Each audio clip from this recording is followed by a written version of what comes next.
trumpets. Start the rounds in the gauntlet. Get down or lay down when we stop it. This the clash of the titans.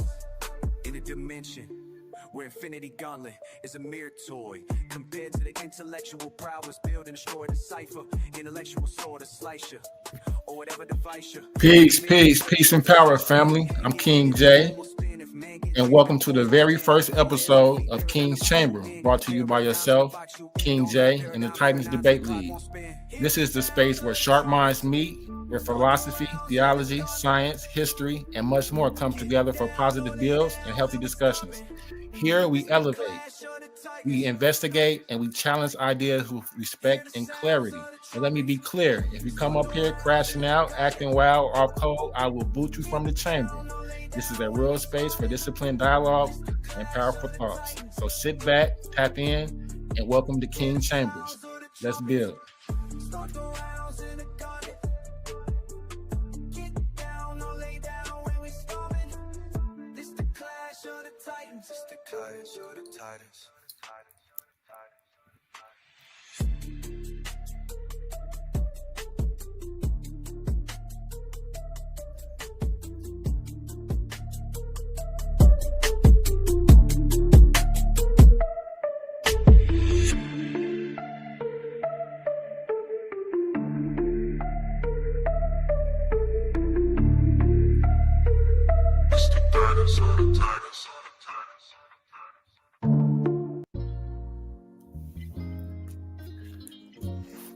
Peace, Titans family, King J. Got the keys to the chambers today. So we're here talking about a topic, presentism. If you don't know, presentism is something that we were talking about the other day on the panel. We have a brother to join the panel that brought up some good points and some good topics. So we're here today to expound on them and delve a little bit deeper and see both sides of the argument. So I'm gonna show a couple of videos. I have a PowerPoint presentation that I want to share with you guys. So it's an open panel. So after the videos, after the PowerPoint presentation, then I'm gonna be adding you guys to the panel so we can do how we do. So just give me a minute.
Let me give you a moment of background and then a moment explaining what I'm not going to be doing this morning. So as far as background, I think I said this. At this point, I'm tweeting, posting, tooting, spouting, whatever it is, I'm doing all of them. And I think I mentioned in all of those formats, what had sparked this topic for me was an article that came out this past week. And it did indeed spark my interest.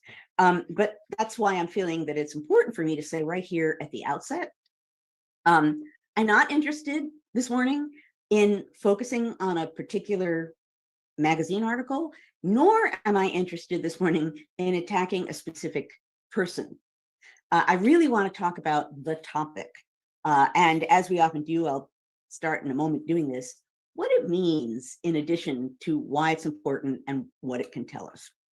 So I just wanted to sort of set my definitions for what we're going to do this morning, because I'm not interested and never interested actually in attacking individuals, but the topic of presentism, both in the work of historians, and we'll discuss this a little bit too, I'm sure, during my comments, but I would bet in the question period, among educators and teachers of history as well.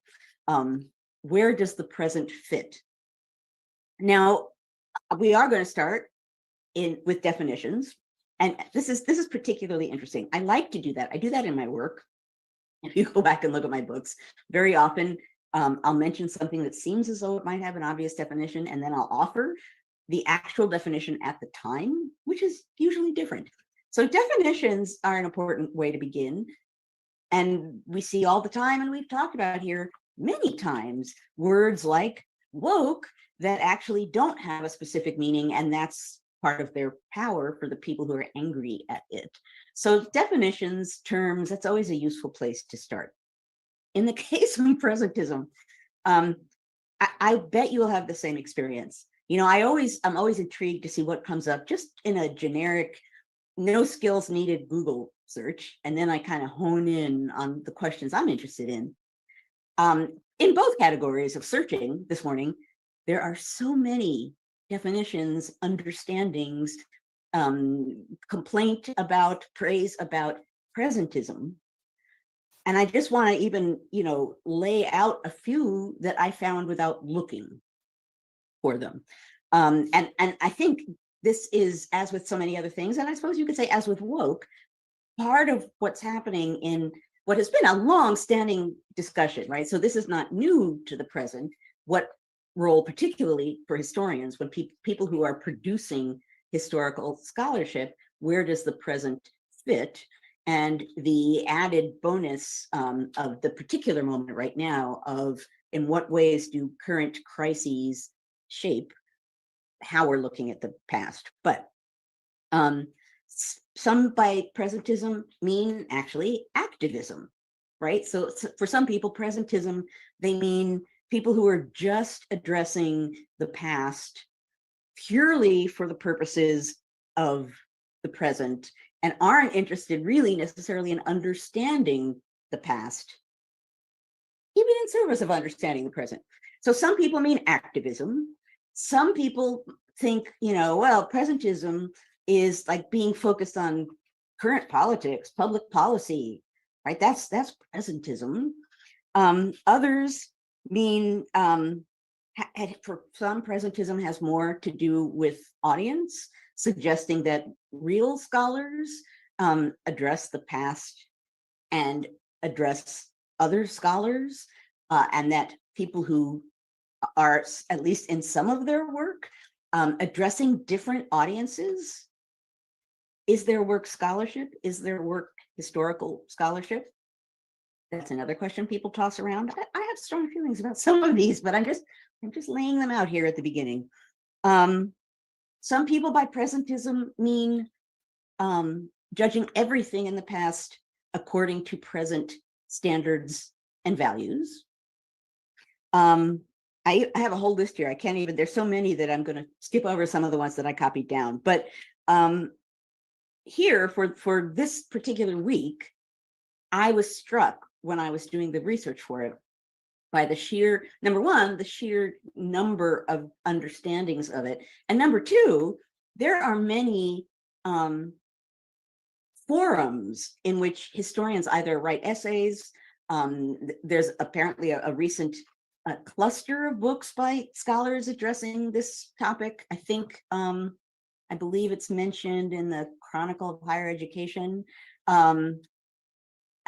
Lynn Hunt, historian of the French Revolutionary period, wrote a very well-known brief piece on presentism in 2002. So we're also not talking about something that's brand new. Historian David Armitage wrote a piece. I think it's called In Defense of Presentism. There's a lot about this. So if you didn't know that before, now you do. There's a lot. And that's because it number one, because it matters. Number two, because as historians, our job supposedly is looking at the past and understanding the past, and that leaves a big open space for how we're supposed to address the present. Part of what I'm going to suggest this morning is that there's a pretty wide spectrum of things that I would consider to be the teaching of history or historical scholarship. So perhaps part of my answer to this question is going to be imposing limits and standards that suggest only one thing counts is not a useful thing to do, and rules out a lot of other kinds of insights we can get from different kinds of history, reaching different kinds of audiences. Another thing I want to do, setting terms here towards the start of this discussion, is, in a sense, we always bring the present into the past. How can we not? We live in this moment. We understand certain things in a way that perhaps people didn't before. We have questions that are different from questions that people had before. We're sensitive to different crises and different words and different factors and different phenomena than people in the past. We always bring the present into the past. So first of all, even that alone complicates what we mean when we say presentism. You know, when you are training, I was about to say grad students, but I also talk about this in my undergrad courses. When you are teaching students how to address a work of historical scholarship, one of the first things that you do is either ask them, when was this book written, and then discuss how might that have shaped what the book's about, what the book concludes, what questions the book is asking, why the book was written, when it was written. The first thing you do is say, okay, and what role did the present, when this was written, shape this piece of scholarship? It's always there, right? We write in our present, and it is better for us to acknowledge that fact, and that no one is entirely divorced from the present when they're doing historical scholarship, than it is to somehow pretend that you can divorce yourself from the present. I don't think you can. Doesn't mean that we should only look through a modern day lens. But again, part of the problem in my rummaging around this morning and looking up definitions and thinking about this is there are many attempts floating around out there to draw lines in the sand, right? This is history, this is not. This is the right kind of history, this is not. These are historians, these are not. This is scholarship, this is public policy addressing. There are all kinds of attempts to essentially create a right and wrong way of doing history, which I don't think are useful to sort of impose that, because I don't think that kind of clear distinction exists. And also because I think it does something that we should not be doing, probably ever, but particularly now, which is closing off the voices of some historians and teachers who are addressing things in a different way. There should be many voices addressing many audiences about history in a purely historical, as much as you can say you're looking at the past and not the present manner, and in a way that perhaps does have something to do with our understanding of the present and how understanding the past might help us better understand the present. There are no clean lines in the sand in this topic, and that's part of, I think, what set some people off, including me, over recent days, was you can't say that addressing the public and not necessarily only addressing scholars means that you're irretrievably presentist, only addressing the present, have some kind of agenda. We want to think about what we mean, and we want to acknowledge there's no clear line in the sand, and we should have a lot of different kinds of voices addressing lots of different audiences right now. Now, I want to focus on a specific question, which I think is a great example of being presentist or not being present presentist, I need my coffee, and raised one more issue about what acknowledging the present does in helping us to look at the past. And then we will run out of time. We can open things up to questions. So, one way in which the first thing, of course, that I thought about, because how does one not immediately try and, if you're a historian writing about historians in the present, you think about yourself in the present, right? And every Friday morning, right, I at the end of our discussions here, I say, thank you for engaging in the conversation of democracy. A lot of the work that I'm doing right now is centered on helping people understand what democracy is, how it was created, and what it didn't mean, how meanings have changed over time, how it was conceived of working when people actually finally accepted democracy as the goal. I spent a lot of time in one way or another writing, teaching, lecturing about democracy. What is it? How does it work? And part of why I'm doing that, of course, is because of the current moment, because I do feel that people fundamentally don't understand what it is or what it means or how it works. And I think it's impossible for people to deal with the current moment unless they at least enter the modern arena with a basic understanding of just the working of American democracy. That's this very thing is, and I know I've mentioned this before at some point, is part of what pulled me onto social media, was the fact that I would be tossing off into the land of social media. At that point, it was into Twitter land, things that felt to me that they were obvious historical or political truths, and people were thanking me because they didn't know. 3 branches of government, each with a different, as I sort of smilingly called it, superpower, right? 3 branches of government is pretty basic, and people didn't necessarily understand or know that. Same thing, there's all kinds of people who are claiming what democracy is, or saying, and this just makes my heart sad, well, we tried democracy, somehow assuming it's just like a modern thing, and now we can try something else. It's like, yeah, okay, that doesn't really display to me a full understanding of what democracy is, how it isn't any one thing. And as we've said here more than once, that it's a process and not an endpoint. But at any rate, yes, a lot of my work right now and in the recent few years is centered in one way or another on promoting the understanding and appreciation of democracy. Is that politicized? Yes, right? I mean, we are in a moment, there are many crises of democracy happening in the moment. You can't say that in speaking about democracies that you somehow are not addressing the present, because in some way you are. Am I saying you need to understand democracy because we must crush all people who do not agree with us? Oh, actually, what I want to do is say, this is what it means.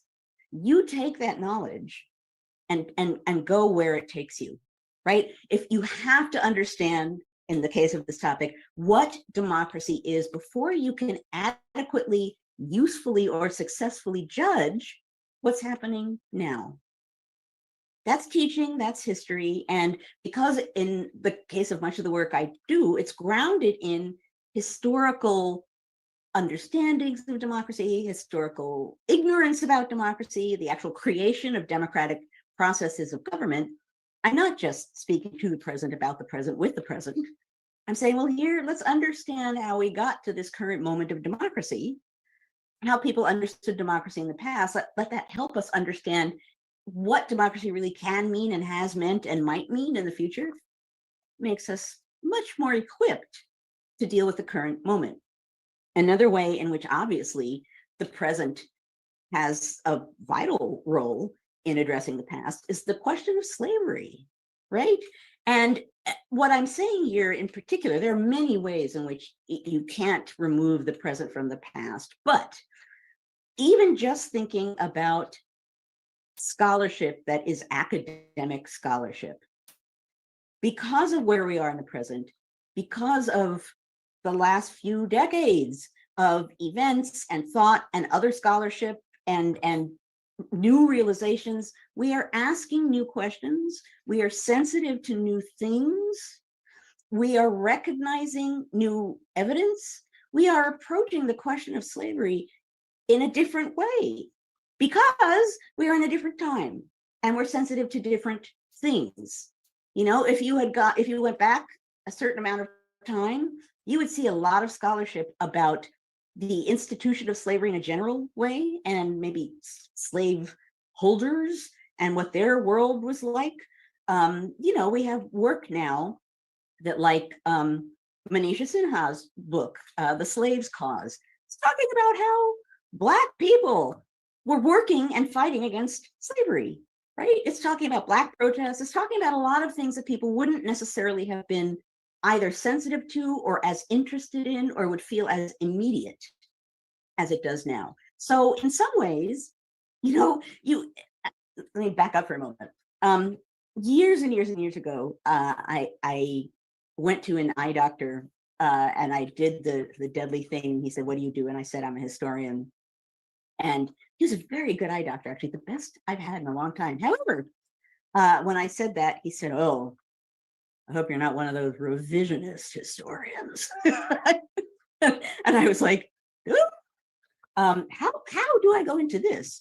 Because ultimately, all history is revisionist history, right? That question comes from a place that assumes that there is this block of history that exists and that everything else around it somehow that brings a new meaning or asks a new question or shows a new thing or draws a new conclusion is somehow modern and revisionist and bad, which of course isn't how it works. In a sense, all history is revisionist because we're always revising our sensitivities and our understandings and our questions and our interests based on where we are. You know, it's for good reason, for example, that there is more scholarship now on violence, and particularly political violence, but just generally speaking, in recent years, there's been a growing interest in violence.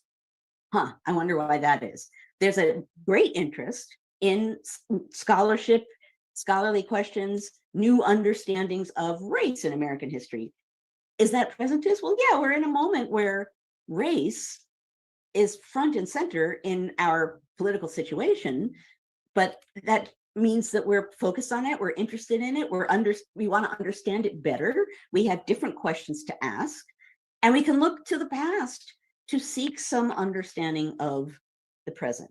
Now, this isn't saying that it's a wonderful thing to go to the past, see something, and then immediately apply it to the present, right? Without historical understanding, without context. So going to, you know, the 1918 flu crisis and then saying, well, they did this then, so we should do this now. Less useful because it's pulling things out of time. You can do something like look to the 1918 flu crisis and see what worked and what didn't, and what made it worse and what made it better, and draw some conclusions about public-minded health as it worked then, and then think about how that applies to the present. But it is another way in which there are fuzzy boundaries. You can't cleanly take the past and stick it on the present and assume that that actually will be, in the end, super helpful. Right? It's the same thing with people who look back to the Democratic or the Republican parties of the mid 19th century and say, well, my party, this is my party. And we, you know, parties, I say this all the time when I teach and when I lecture, there are no straight lines in political history. You can't go from Republicans in one century to Republicans in another century, and the same for Democrats. The names, the words are similar. Everything around it changes, and what they stand for changes, and why they're important changes. So again, I think we are always revising history. We are always taking the present into the past. We can't help it. And I think in some ways, you know, am I teaching about democracy because I think people need it to address the present? Yeah. So you can say, oh, Joanne, she's so presentist. She's addressing a topic because of it's important in the present. I don't think that's irresponsible. nor do I think that isn't scholarship, right? One of the things that certainly historians train at, very often people will say, well, what's the difference? Why can't anybody write history? Well, anybody can write history. One of the things that distinguishes scholarly works is that historians train for years in context. They learn about a period broadly. They learn about evidence from that period. They learn about questions to ask or not to ask. They learn about what was normal and what was exceptional.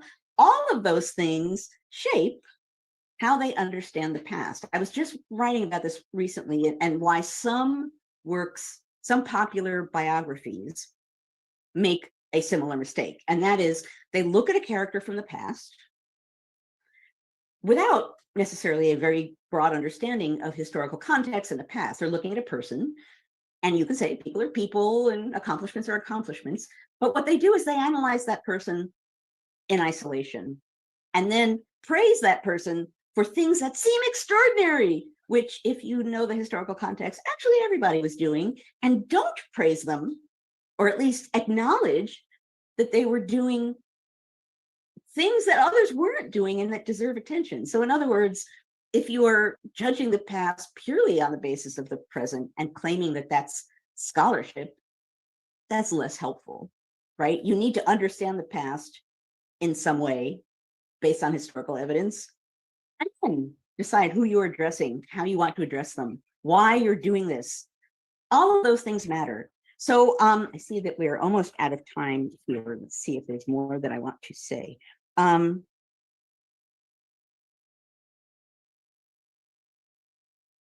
I guess in the end, I'll close with this and then open this for a discussion. I guess in the end, what I'll say about presentism is condemning it. Presentism is bad, and particularly without defining it, somehow suggests that history is some other place that has no connection to anything that came afterwards, that somehow we can divorce ourselves from our current moment and go into the past. We can't. There aren't those kinds of clear boundaries, fixed lines. What we need to be is aware of the ways in which we are being shaped by our present, right? Why am I interested in this? What questions am I asking that reflect the current moment? What questions am I not asking that actually might reflect the current moment? How am I bringing the present into the past? How might that be shaping the questions I'm asking and the conclusions I'm drawing? And then once I understand that, I will have a better grip on precisely what it is I'm studying and what I want to say about it. Really, it's awareness of where you are and what you're bringing to your teaching of history or your study of history or your writing of history. It's that awareness of where you are, who you are, and why you have a certain interest that's important to know, right? You just need to understand and acknowledge we all have a bias because we all are here and we're all looking back at the past with the benefit of hindsight, and people in the past were looking forward in time, right? So in and of itself, we're always in the present in some way or another, distorting how we understand the past. But I don't think that means that somehow or other the study of history is divorced from the present. It can't be. I'll give you one teaching example and then I'll stop because I'm really curious to see what you folks have to say about this. I taught, so normally I teach political history, early American political history courses at Yale. And normally, pretty much, we either are reading books about the past or we're reading evidence from the past.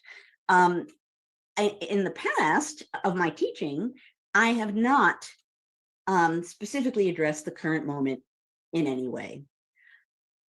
Within the last couple of years, the students actually privately, independently came to me and said, I can't be alive now and not think about bigger questions that apply to the present that are coming from what you're teaching, which I understood. I totally understood. So I did something. I did it. This was a Zoom teaching year, I think. So we were like right in the middle of it, that I hadn't done before. And I hedged it in with a lot of, sort of specifics of how we were going to do it. But I basically said, look, for most of the class, we're going to understand the past, look at the past, think about the past, read evidence from the past, draw conclusions about how it worked and what we can learn from it in a general kind of way. For the last, 20 minutes, 15 minutes of every class, we will have a period when we can address what that learning says about the present. Now, statue whose arms were sitting out while the child screamed and had sex if the child screams and made sacrifices there. I'm saying that I get to say that that's wrong. If you are not willing to say that it's absolutely wrong to grape soda a child, you're a creepy person who should stay far away from a school. If someone took their children and put them on a hot statue, you referenced Molech earlier, which is part of what they're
So yeah. So the purpose of that video was to give a brief history introduction to what presentism actually is and actually was. I wasn't too familiar with it myself, but I just wanted to familiarize you guys with that. 1 second, I have something else I want to share real quick. Give me 1 moment.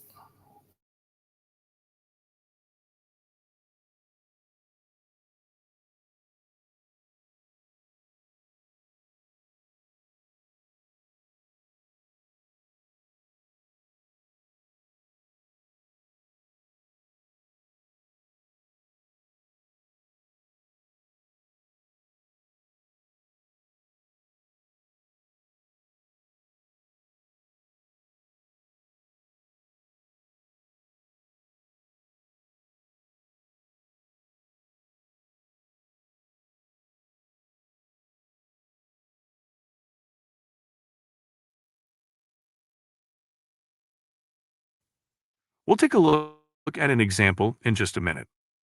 Historicism is a different approach. It considers the context within which historical events occur. This context is called the zeitgeist, the climate, or spirit of the times. You'll see this word many times in these lectures. It comes from the German words Zeit, which means time, and Geist, which means spirit or ghost. Historicism requires perspective taking, a conscious effort to place oneself in the situation or time period of interest. In the history of psychology, for example, contextual factors like economic opportunities, wars, and discrimination played a big role in its development. Both world wars influenced the growth of personnel selection, psychological testing, and engineering psychology. Meaning the United States government shaped the actions of applied psychologists at the time. Now let's look at another example and interpret it from both perspectives.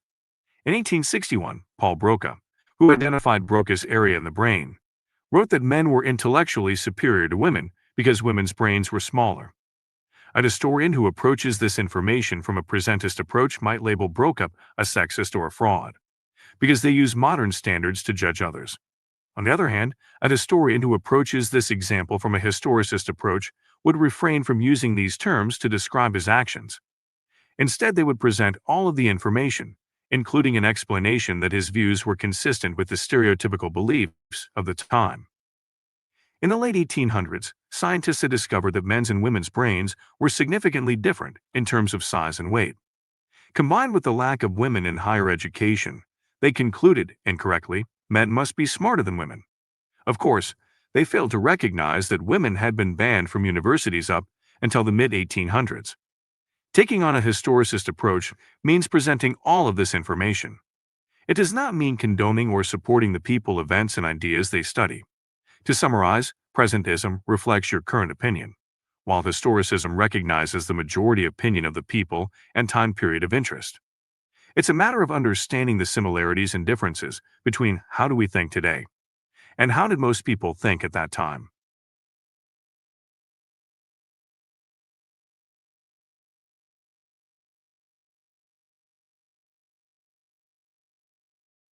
What are internal and external histories?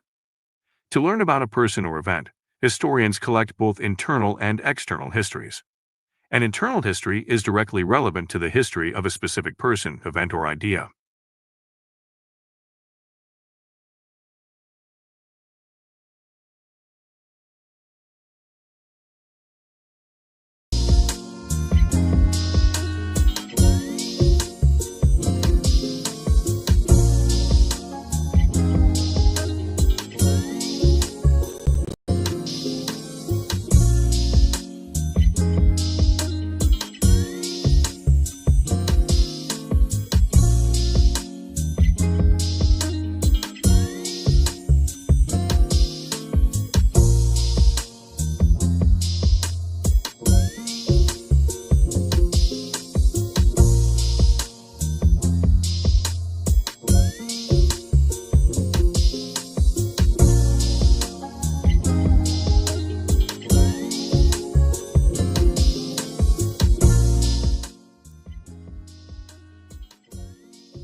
All right, Titans family.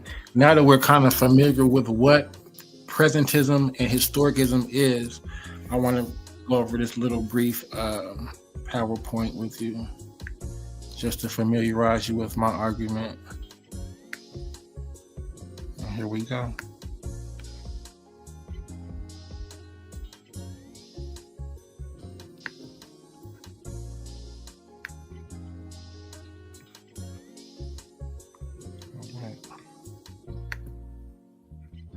Go slash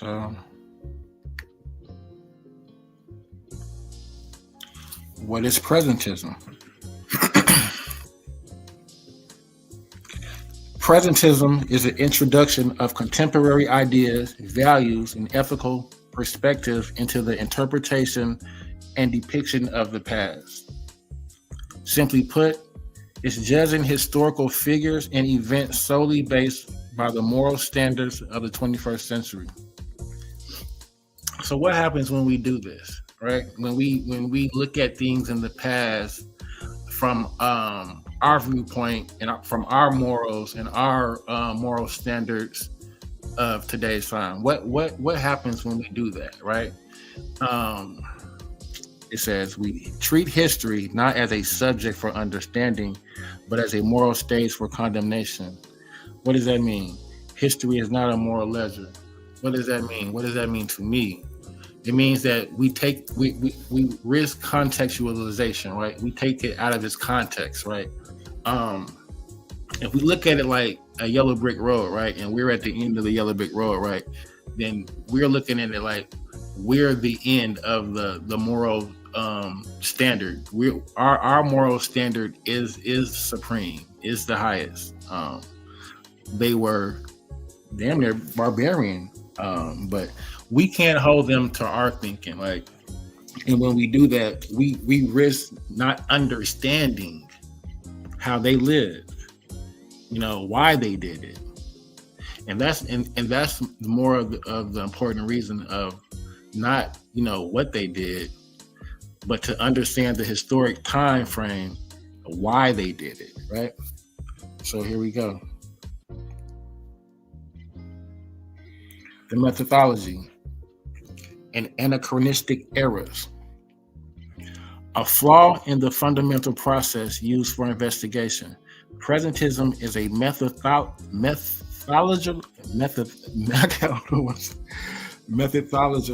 methodological error because it violates the core rule of contextualism, an error in reasoning that makes an argument logically unsound, right?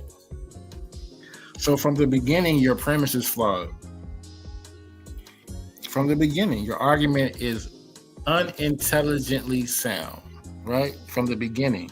It is an intellectual fallacy. The specific intellectual fallacy of placing a concept, an idea, or standard outside its proper historical time period is called an intellectual fallacy. Presentism commits the anachronistic fallacy of morals. It judges a past society by a moral code they never knew. So that's not even being fair to them. They're not even familiar with this higher standard or higher level of moral code that we have. You know, like that. So it's an anachronistic fallacy to judge a society in the past by a moral code that they never knew. The distortion of context. The historian's job is to understand why people made the choices they did with their constraints. Presentism ignores this. Stripping away context makes complex historical figures seem merely evil rather than products of their distinct environment and limitations. This approach turns the past into a simplistic black and white moral tale, destroying the complexity required for true historical study. And that's interesting because me particularly, I've never been a fan of products of our environment. But oftentimes in our community, we definitely hear the story of we had to do this, we had to do that, right? Due to the environmental, conditions that we were raised in, not saying that it was right, but you have to keep it in context, right? So when we fail to do that is when we err and commit the anachronistic fallacy. The ideology, Whig history. An interpretation of history that presents the past as an inevitable, continuous march of progress towards greater liberty and enlightenment, culminating in the present day. So that's like the Yellow Brick Road, and we're at the end of the road, right? Triumphalism, an excessive feeling of superiority or belief in the triumph of one's own current era, right? That's like saying that our moral code or standard is the all-in, we're superior, almost like an elitist type of attitude, as if the cultures and societies that will come after us wouldn't look back at us and say the same thing about us. Oh, they eat meat. They're meat eaters. 2,000 years from now, they may look down on that, but we do it now. So it says that's a flawed ideology, right? This mindset creates the cultural bias that the presenter stands at the pinnacle of history and therefore qualified to judge all who came before him. And that's that elitist attitude that I alluded to, right? Like, that's creating the cultural bias at this point, right? So the key takeaway from all of this, right, ideology, is that presentism is the method and Whig history is a narrative that justifies this method. And here we go.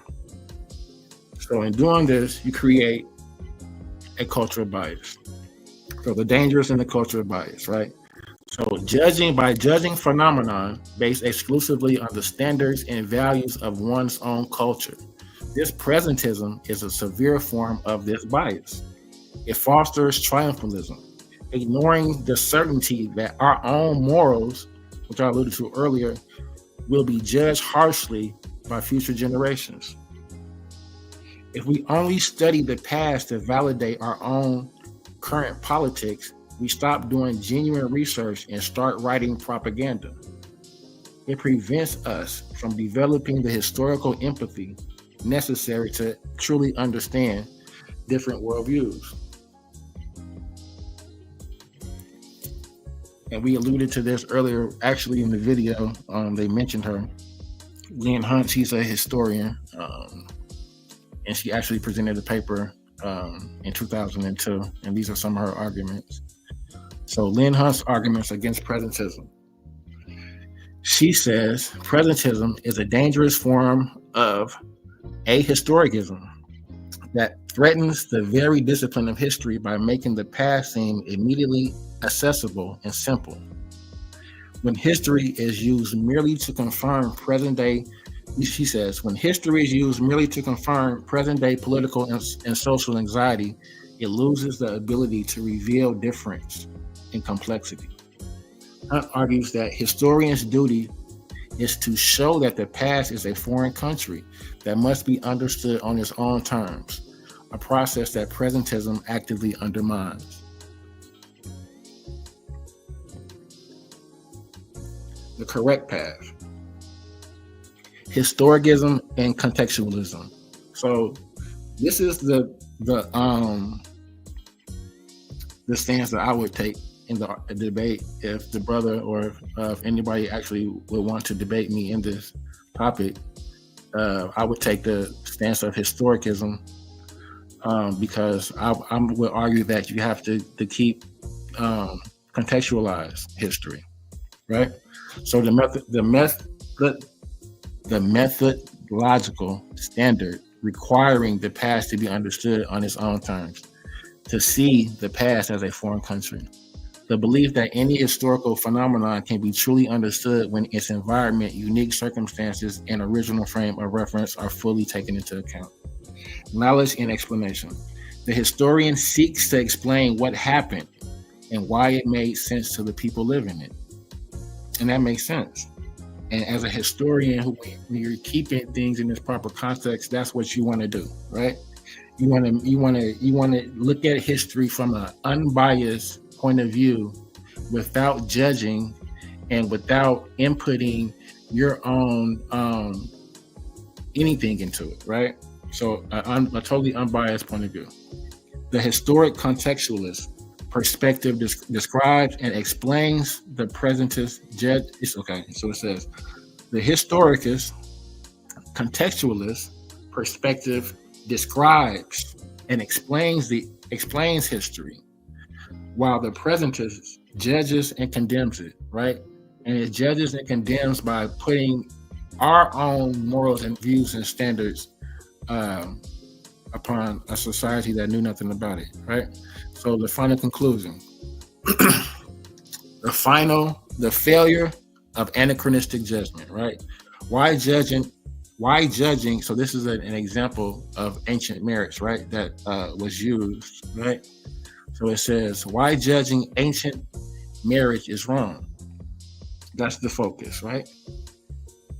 The social norm. In the past, early marriage was a social norm, driven by different realities: short life expectancy, clan stability, and economic necessity. It was a functional necessity, not a moral choice viewed through modern lenses, right? So the core flaw, right? So when you say by today's standard, well, a father may have given his daughter to marry at the age of 10, the age of 12, of 13, whatever that culture's social norm or standard was, for us to judge that during the 21st century by today's modern standards is when we commit the anachronistic fallacy. You cannot impose 21st century morality, which values individual choice, prolonged education, and late financial independence onto a culture structured for immediate survival, right? So why is it wrong to do so? It says this is the anachronistic fallacy. This is the anachronistic intellectual fallacy. So this is an intellectual fallacy. In its clearest form, it says, judging actors by a moral code that did not exist in their historical context. We want to judge somebody by something that they knew nothing of. That's very interesting. The key takeaway from this, it says, the goal of history is to understand the world as they lived it, not to condemn it. It says, not to condemn them for not living up to the standards we only invented later. And then here's some an example of the historical practice that I mentioned in regards to ancient marriage. So the present day anachronistic fallacy would be that that ancient marriage practice was immoral and wrong because it violates modern child protection laws and education. So when you contextualize it, the contextualist understanding is that early marriage was a social norm driven by short life expectancy and was an immediate economic necessity and was considered essential for the family and the clan to survive, right? Another example would be pre-19th century medicine. It says doctors, the anachronistic fallacy would be doctors were cruel and incompetent for using bloodletting instead of modern day antibiotics. The contextualist understanding and argument would be that bloodletting was considered the leading scientifically accepted treatment based on the dominant medical theory, humoral pathology of the time. So we see here both stances in regards to the presentist and the historicism. So in the argument conversation that I'll be having with the brother, I will be taking the stance of the historicism in this conversation. So share that briefly. Give me one moment.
Loaded question or complex question is a type of fallacy where a question contains an unproven or controversial assumption.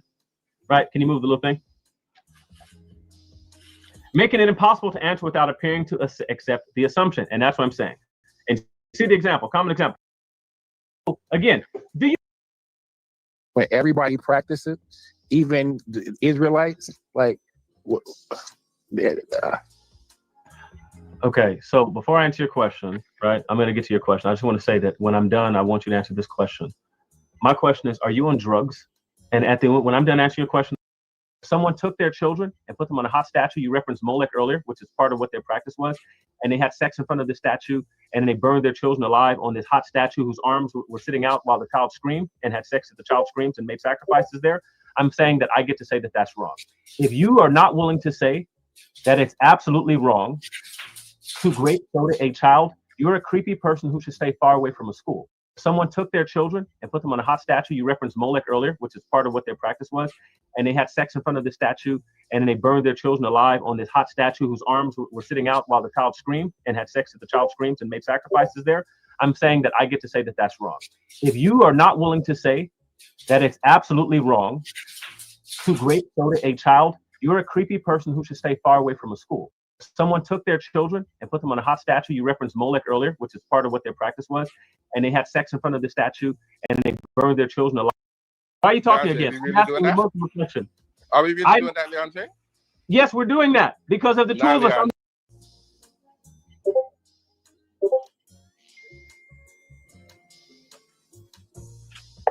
So when we talk about social norms, we have to talk about how they evolve over time with technology and value, and the needs of the actual societies that they are talking in regards to. So that is so the brother, I believe he's you're a Christian.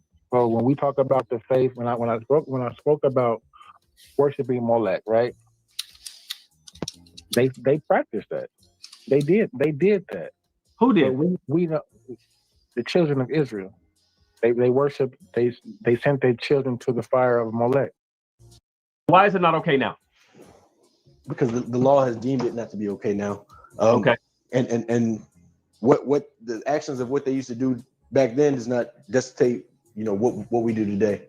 Okay, so Allah is Muhammad is no longer to be your example? No, the Prophet Muhammad is the perfect example. Okay, so you don't want to follow a perfect example? I don't have to engage in that action to follow my perfect example. I didn't ask have to. I'm asking, do you want to follow a perfect man's example? Yes, I do. Okay, so if he married a first grader, right, would that not be a good thing for you to do? It would be appropriate in those times, not today. If you lived in a country right now where they said it's okay to marry a first grader, would that be okay to do? Like for a Muslim to do that today? I respect the actions of the Prophet Muhammad. The actions of the Prophet Muhammad were 100% correct. Just yes or no? You're doing double speak.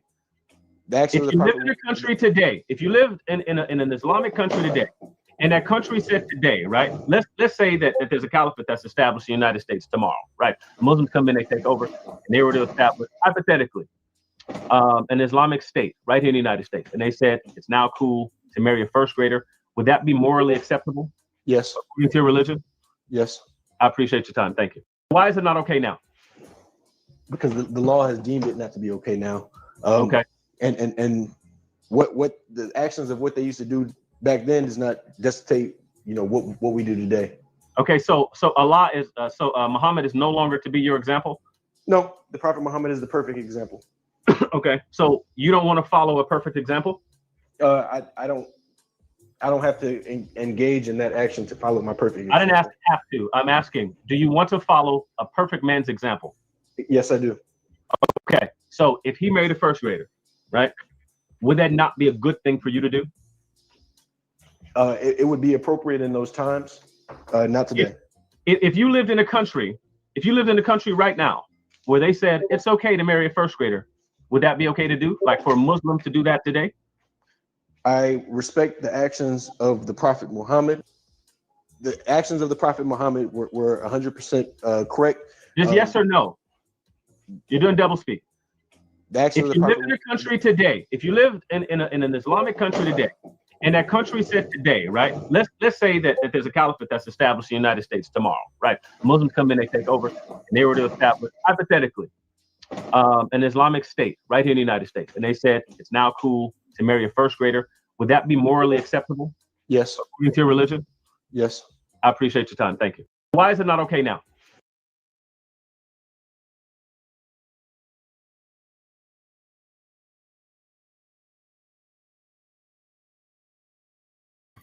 Okay, Titans family. So now I'm going to open up the panel. So if anybody want to jump on, I'm going to put the link in the comment in the chat. So it's an open panel. We can talk about whatever we want to talk about. Let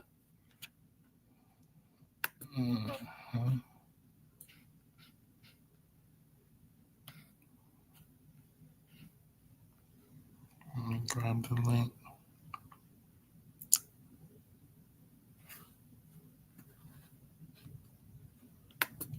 One second.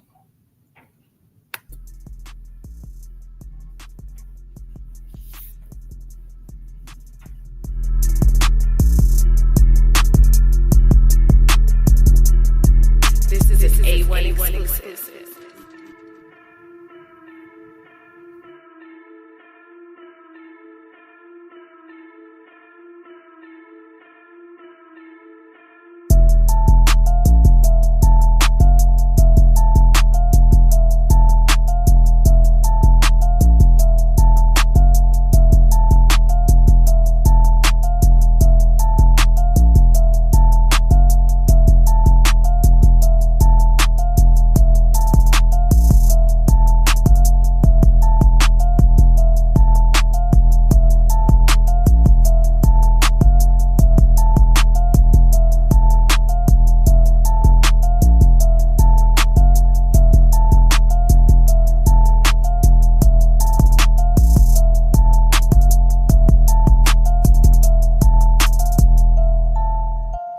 The link is in the chat. The link is in the chat, Titans family. This is A1 exclusive.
This is A1 exclusive.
Peace, peace, peace, Titans. We have Sterling to the panels.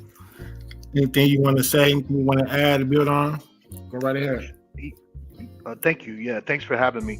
It's an interesting topic and discussion. Like I listened to most of what you said, and I was not familiar with the term historicism or presentism, or I think I got that right. You know how you say it? Mm-hmm. And it sounded like, I'm sorry, go ahead. No, me neither. Not until I actually delved and researched the topic and found out it actually was, two different, takes on it, viewpoints on it. Right, and it sounded, and correct me if I'm wrong, but it sounded like you were coming down on the side, you were agreeing with the side of historicism, right? Yeah, very much so of contextualism, right? Of looking at history in its proper context without judging it or applying modern day standards or ideologies to it, right? Just basically understanding it for what it is without, judging it. Well, I guess like I would probably come down on the other side, presentism, a little bit more. Mm-hmm. As far as what you would take that, you would take the affirmative. Yeah, like it sounds like that's what I would agree with is presentism, and and certainly for the sake of this this panel, I could lean into that. But I do feel like genuinely I do agree with presentism more. Although sometimes like these labels, like it might be a false dichotomy, right? Like sometimes sometimes it can be implied that you have to be one or the other. And I'm not sure if you can't be a little bit of both. What do you think about that? A little bit, and I definitely agree that, and there is a term for that that applies both of them. I think that's what it leans to say what we should be, right? Would be to understand it for what it is, without. Because if we look at the video that I played, the lady even said, she said, it's so hard for us to not do that, right? To not look at things from a modern lens, right? Right. Well, I mean, like that's the only way you really can look at it. It would be hard to tap into, 18th century morality or, someone else's brain and their Muhammad's way of thinking. I heard that I heard that one earlier. So I feel like, using your present day and your own personal morality is the only way that we can judge what's good and bad, whether that's, in the present tense or in the past. Mm-hmm. And I feel like it's important to judge, the actions of society and people and put that on some sort of like morality scale as far as like how much you agree with it. And I think that's important. And So that's the point. So is it the consensus of the time is what's going to dictate or determine what is appropriate? And that sounds like that would be the historicism viewpoint. But like to me, and I mean I'm just hearing about this for the first time, so but like.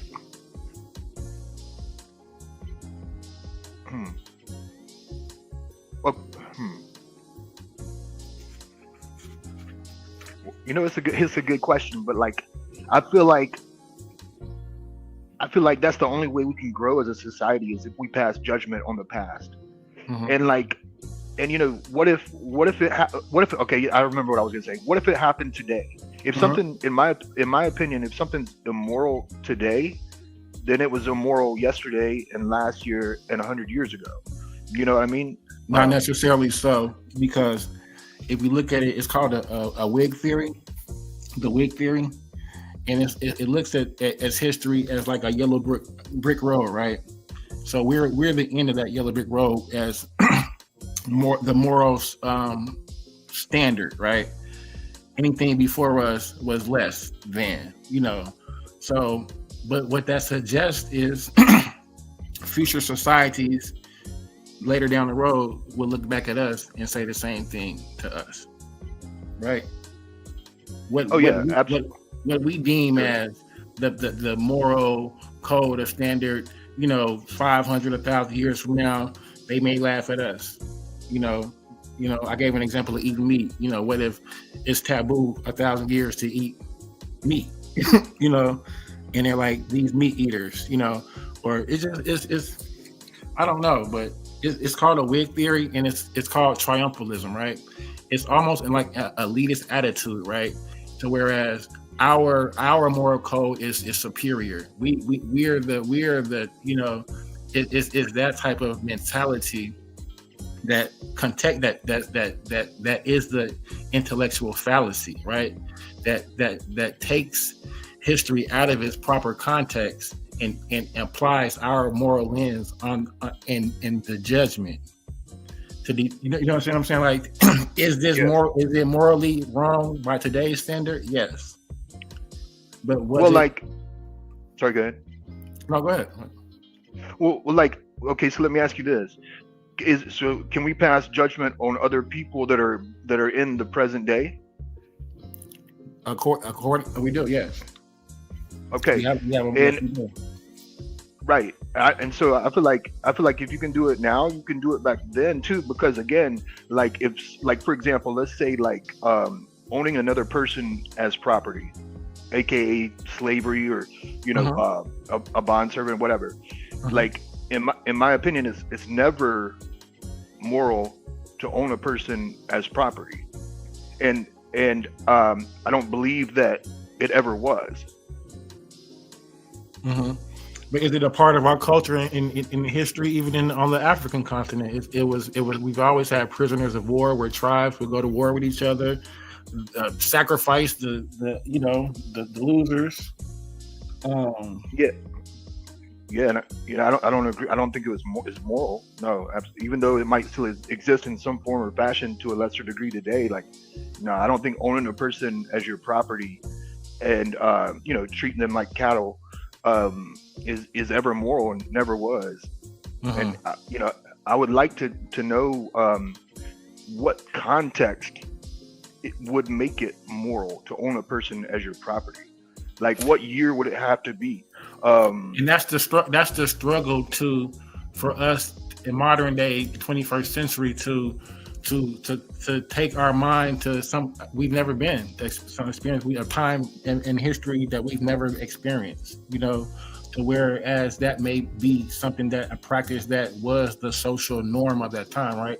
Where you mentioned earlier about the majority, right? It kind of dictates what's acceptable during, what is acceptable, right? How do we determine what is acceptable? Well, everybody's different, but to a degree, I feel like we all use our own moral compass to determine that. Some people use is it religion? That's what I was going to say. Some people reference a holy book, but others feel like you can have secular morality, without any sort of religion or God or holy texts. So if it's religion, then I would say that everybody's code moral code would be a little bit different then. Oh yeah, absolutely. I think everyone's is different. Even inside that same religion, I feel like it's very difficult for two people to have the exact same morality. Mm-hmm. So if we looked at two Abrahamic faiths of Islam and Christianity, we could see maybe in Christianity where they may be insecure about something in the Islamic faith that people of Islam may not be so insecure about, right? Certain practices, right, that may be, a social norm to them may not be such a Christian in America, right? Right, but then I think maybe you also have to look at I know you were talking about fallacies earlier, and I think there's one the appeal to populism or what's popular, and so just because something is the cultural norm, even if it's based off of religion or whatever, and even if that's the law of the land, that doesn't make it moral. Correct.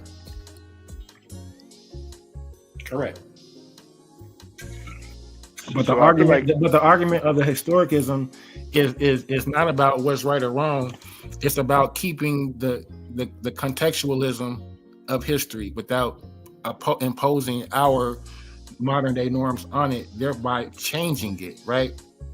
Because at that point we've changed history. Like you said, we're revisionists, right? Because we're looking at it and we're giving our opinion on it from today's standards instead of contextualizing it from how they, even if it's by today's standards it would be what we would deem good or bad. We have to contextualize it for what it actually is without changing it, right?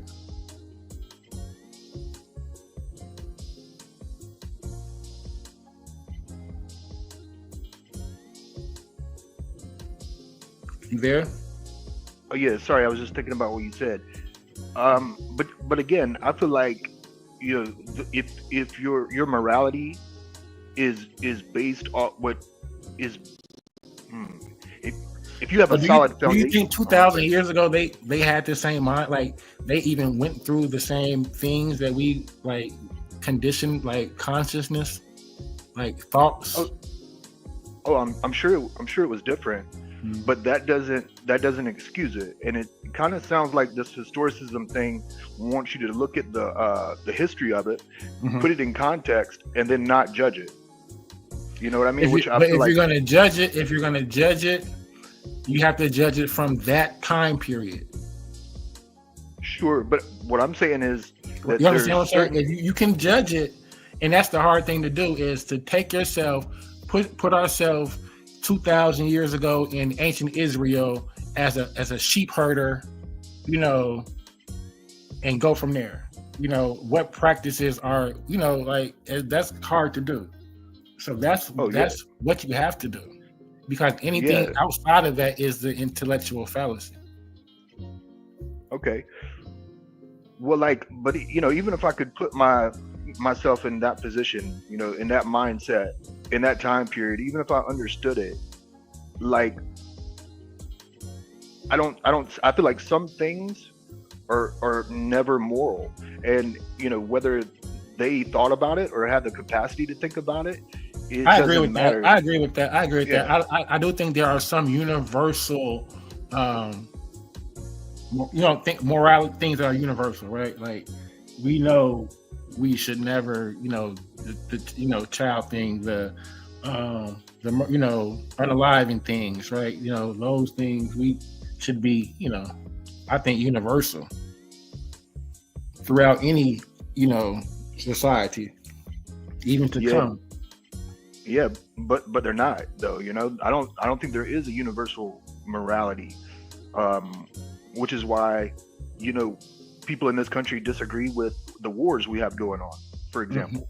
Well, and so so I was gonna play a video on that in regards to this country, like justification of like Hiroshima, right? Japan, we, you know, like what happened there? Was that you know, justified?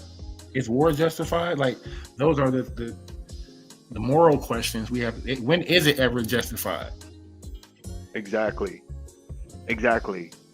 So yeah, if it's not moral to take someone's life today, then it wasn't then. And if it under certain circumstances today it would be okay, then in certain circumstances it would be okay there too. But they don't. What about preservation? Like if you have situations where there's warring villages, and you know one village is coming to destroy your peace, right? Do you have the right to defend yourself? Is that the same thing as? Good question. I would say yes. You do have a right to defend yourself. You know, and I feel like that's the sticking point, which applies to today and yesterday, and you know, World War II, and you know, on and on and on. I agree with that point. But yeah, so I just there's 2 points: presentism, historicism. So like I said, I'm taking the I guess the negative. Would that be the negative in this one? Maybe so. I'm not good with this like debating terms and stuff like that. I'm not sure. This is new to me. But yeah, this was a new term for me as well. I'm familiarizing myself with it, but I'm interested in it, and I definitely would take any debate on it. So any Titans that's looking, you know what I'm saying? We can definitely make something happen on it. I think it's interesting for sure. And even if you were going by like today's standards, right? Even in our own country, I know someone brought up, whether Muhammad married a young woman, a young girl. We don't even agree with those. We don't have an understanding in this country as far as what's moral in that sense, even today. Right. Because it's state by state as far as what the age is, which I don't really understand that. Like why in one state it could be 16 and the other state next door it's 18. You see what I'm saying? So I feel like it's healthy. No, I'm gonna cut you off, but it seems like back in those ancient times, it was more like whenever the woman or the female matured. Whoa. And what was the name of Muhammad's young wife? I forgot. Was it Asia? Yo, hello. How you doing? Peace, suave. Yeah, I believe her name was Asia. It was something close to that. Aisha or something like that. Yeah, you're right. So I mean, like, was she of age? I don't believe so. Definitely, some say 3, some say. Hello, can you hear me? Yep, you on the stage. Yep. Yeah, man. You said you want to debate. What about ancient pedophilia? I'm debating presentism versus historicism. It could be whatever you want to apply it as, but it's basically taking any modern concepts and ideologies or moralities and applying them to any. Bam, what's the topic you made up out of this? Say what? What's your topic? Presentism versus historicism. I want to. Should we deem ancient pedophilia okay? That ain't the topic, brother. Presentism. Sorry, I can't hear. Can y'all hear me? Why are you? We can hear you. Why are you going to that particular moral standard? Because it could be any. That's why.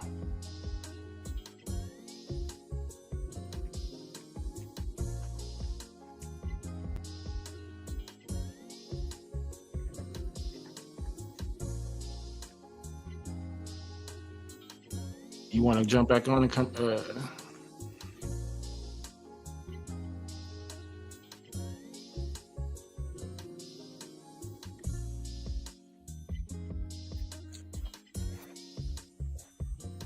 Hold on 1 second.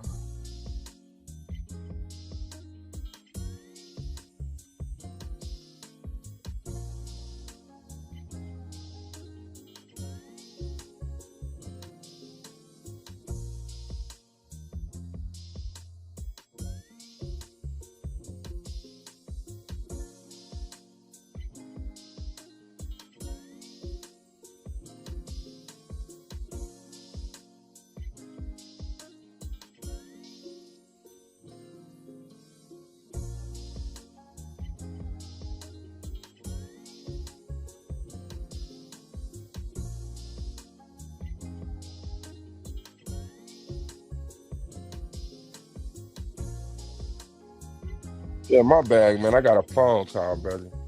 All right, so what was you saying since you say I took it out of context? Peace to A1. Good. What's good, God? I'm going to show you.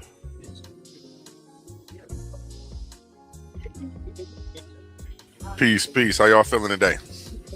Man, I'm trying to see. I'm riding around listening to it in my car. I like this. It's an interesting topic. I want to see. He said he want to take the debate. Man, I want to know what he act like he don't know what he want to debate now. What's the topic? You said historianism versus presentism. Okay. Colons. Now, what comes after that? I'm showing it. I want to get the definitions clear first so we can see what presentism is. We know what presentism is. Well, it's different. It depends on how you applying it, right? So we're talking about historically, and so let's just go. It's I'm not gonna lie. It's a new concept to me for real. So I just want to maybe we can just go over it. So presentism is a philosophical view that only the present moment is real, meaning past and future entities don't exist, contrasting with eternalism, block universe where past, present, and future all exist equally. This is the definition of it that we're using, but it's in a nutshell. About to say, that ain't applicable. Yeah, what you it's said. also used in history analysis to mean interpreting the past through current attitudes, a practice often seen as biased or anachronistic. So then it shows you in metaphysics how to use it, and then in history, in historical analysis. We get that. Okay. I just want. So what you're saying is, when we say Muhammad was wrong for sleeping with somebody underage, that's contextually incorrect because it wasn't wrong contemporary to Muhammad. I'm saying it's an intellectual fallacy to say that Muhammad was wrong for sleeping with an underage girl because it was right back in those days. Because the fallacy is you're removing contextualism. You're taking it out of the context. Bro, that's what I just said. Okay. I just said that when we say Muhammad is wrong for sleeping with underage girls, that we're taking out of context because it was right contemporary to Muhammad.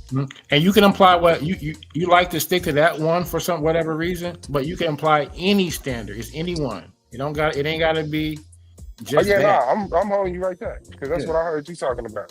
Yeah. So ancient pedophilia shouldn't be looked at as wrong. If you want to make that your argument in regards to presentism, you can, but that's not the argument that I'm taking. It's presentism versus historicism, not that particular. Is that because if you're, I don't agree with that. I don't morally. I'm with you on that, but with the argument. So Muhammad was wrong. So Muhammad was wrong. By today's standard, yes.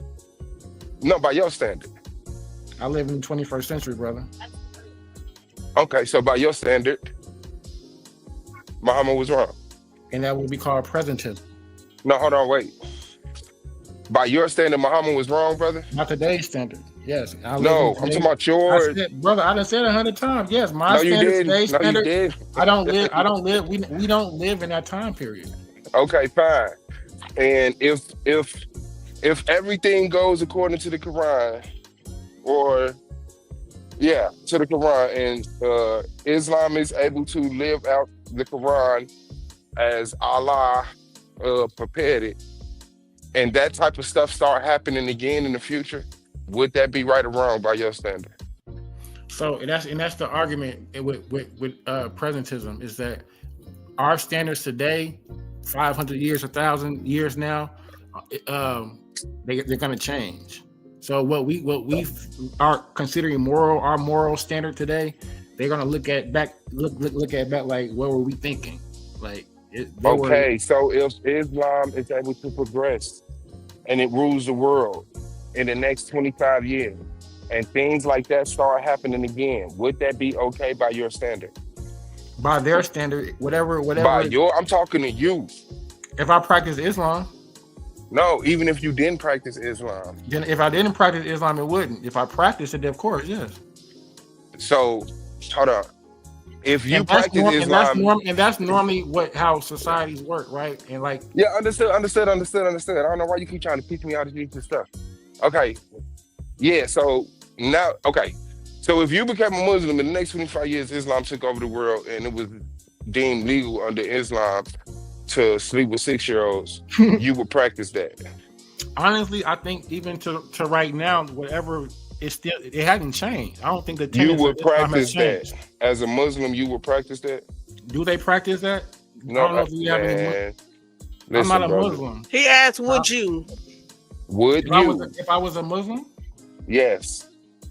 I don't know. Not by today's standards. No, that's not. We don't sleep with little kids. But the question No, that you not asked fuck was- today's standards. By but your the own That is standards. The crazy. question that you asked was, is Islam? What is if that you was in the acceptable today? land that Hold it on, hold was on. okay? No, we're talking about today. If you were in the land that was Yes, I said okay, in the We're last talking about- 25 we're years. talking you were about- hold on, Muslim we're talking about today. today. Yes, today. Yes, if Islam is still, it hasn't changed. That's what I'm saying. If you look in the Quran today, you still can find that. The Okay, brothers- so today, Quran ain't do changed. you deem the, I'm not a the Muslim. people? So okay, But you can, do- but Muslims will argue that, will have that argument as far as you can ask them about Muhammad and Aisha and her being 3 and whatever. Uh-huh. That's their argument. They'll have more understanding than that than I would. But Are you religious? no, Okay. you can look at Christianity and find people who practice Mormonism and they'll find a way to have 3, 4, 5 wives and base it off the Bible. You can look in religion and justify anything. I'm not religious, but my point is I'm talking about history, right?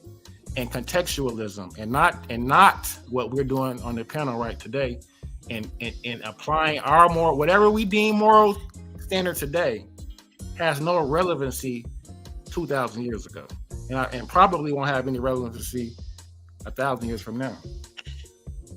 Okay, but I have a question because It's called- you it's talked called- about one of the barbarians, right? And you were basically trying to say that you were trying to say that he had fallacies because he was trying to say that it was morally wrong what he did. And are you trying to say that he shouldn't say that because that standard is by today's thoughts?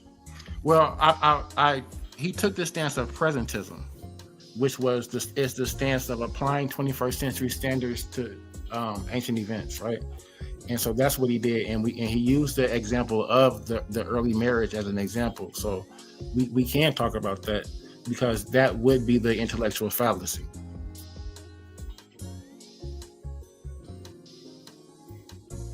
That's the contextualism.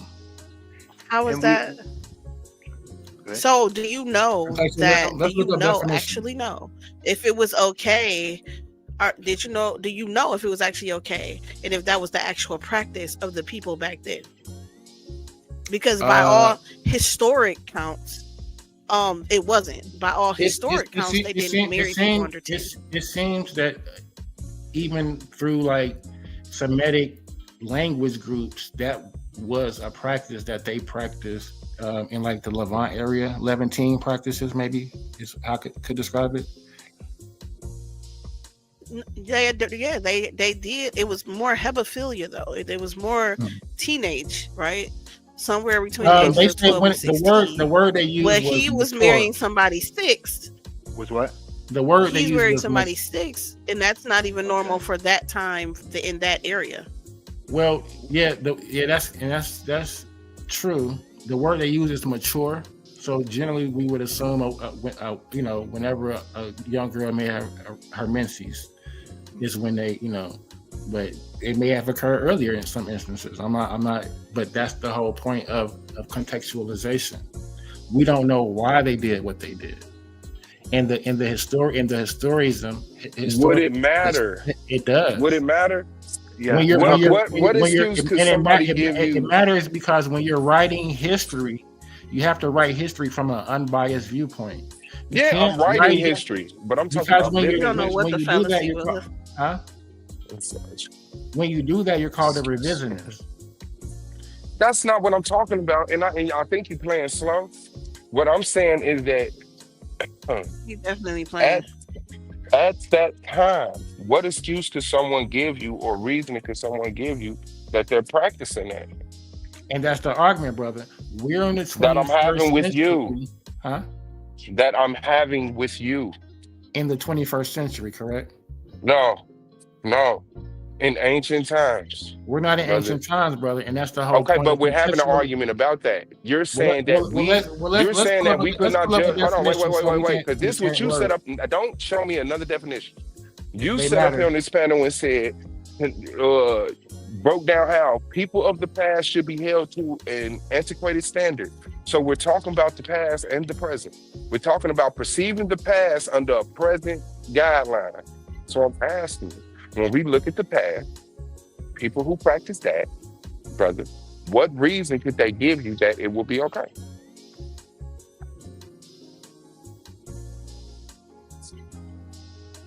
I'll share my screen 1 second. Because definitions matter. Man, hell no. If you don't know the definition of words, that's how you don't you I know the definition of the word, brother. I'm asking you, what reason could someone You don't know the give you for you definition, to brother, say because that's I keep okay? saying it and you keep misusing it. So I just want us to maybe share it.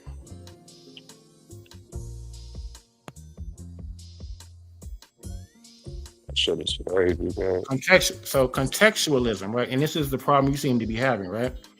Contextualism in history is an approach that insists historical events, ideas, and texts must be understood within their specific time, place, social structure, cultural environment, right? Rejecting universal ahistorical judgments to reveal their true meanings and significance.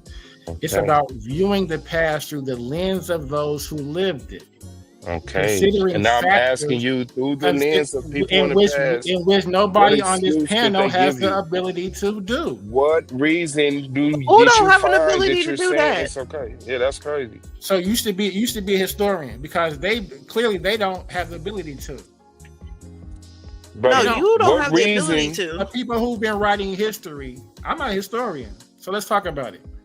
It's about viewing the past through the lens of those who lived it. Considering Brother, you just factors made the like remark. It prevailing depends on attitudes, why they did it. You language. just made that remark. You're, that, that's You But just my made thing that is remark. that Why- you're trying to why tell is the African Americans to try to tell us that we Right, and I look at can't even something think through of the any lens of reason people like when that we it would be when we look morally at things through the acceptable lens to of our own someone ancestors as a all the prophet, time. Yeah. It's crazy. for example. yeah, you can. Well, but like even in Because even, But we for do. one, I'll answer that.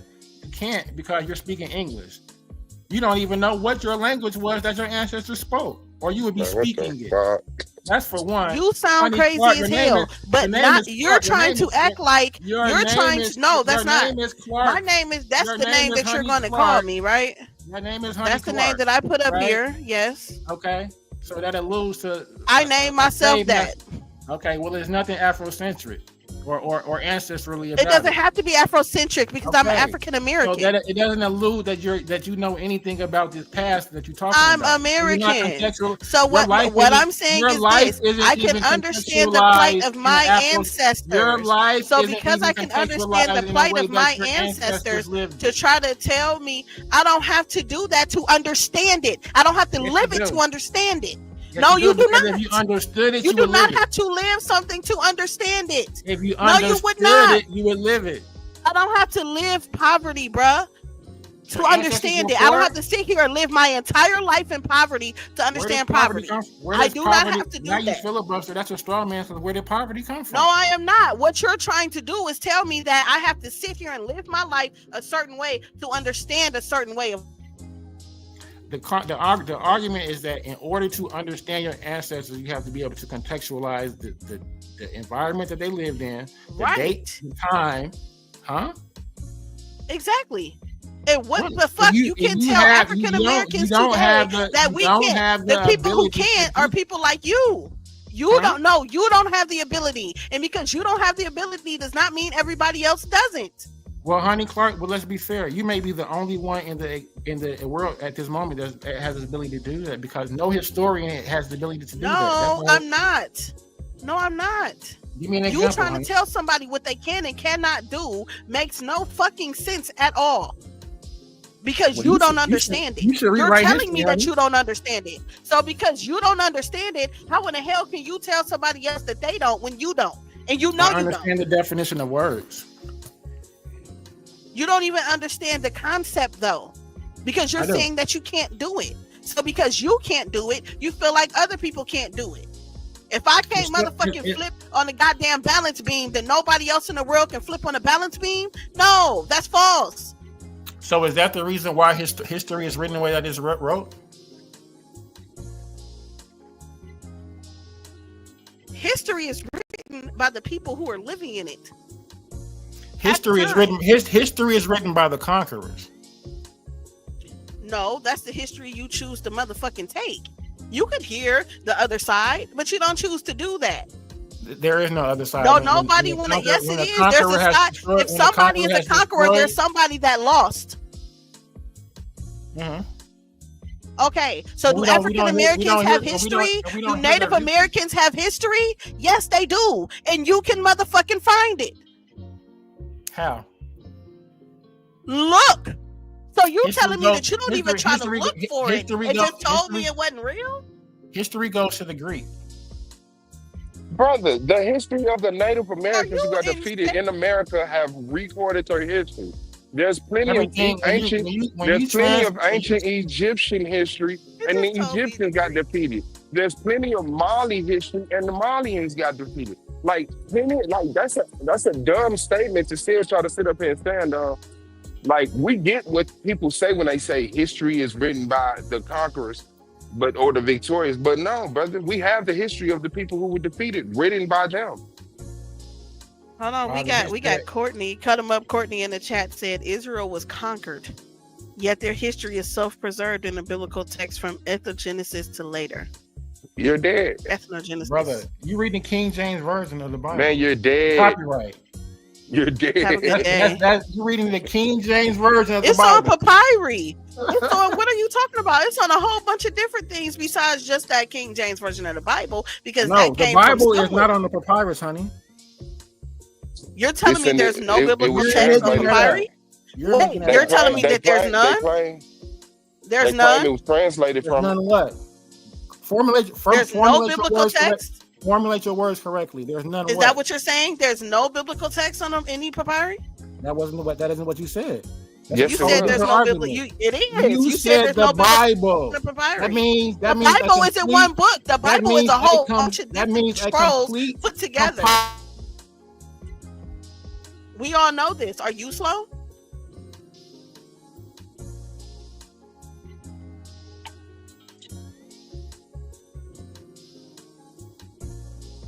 Who he was talking to? You thought you was on a panel with dummies.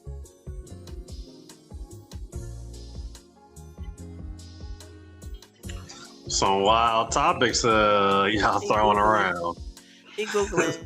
It on papyri? I could have swore it was made up. Freak. It's not. Not the whole thing. I ain't even a Bible believer.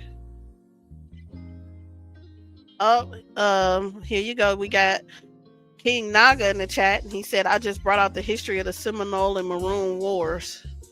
Once again, people who lost. Damn, did we lose him?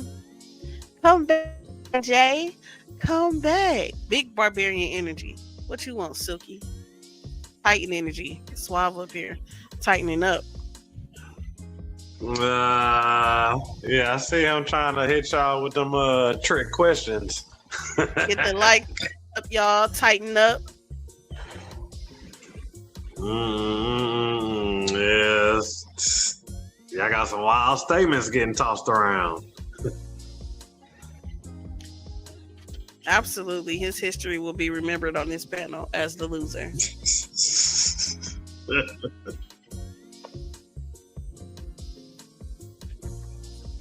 I'm cool, man. I'm just waiting for that good old Saturday. Waiting for my debate. Coming out the gate. Got a date for Are the you debate. actually going to the debate? Because if it gets postponed again, I'm just going to kill both of y'all. I'm going to do the debate. What you blaming now? You going to blame him for not showing up on me? Trying to like I got something to do with that. That was him that ain't show up. Had all that time. I set it back months and months. It still ain't. Still me. Yeah, he better not miss this one. I'm about to get my automatic win in. We know that man just ran. Right, exactly. We know that this man just ran from this debate that he was supposed to have with Suave. Suave answered the debate. That man ran off the panel and tried to change the debate. Like, he didn't want to debate what he was saying. He wanted to turn it to, and it makes no sense. You can't debate presentism versus historicism or whatever he said, because that's just two different things. And what is the versus? Like, what are we talking about here? Yeah, very far-fetched. Whole lot of conflating. Just, yeah.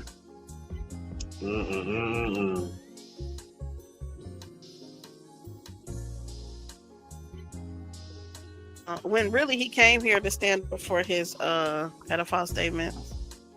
And the other one that Leandre was trying to, he basically was trying to get them to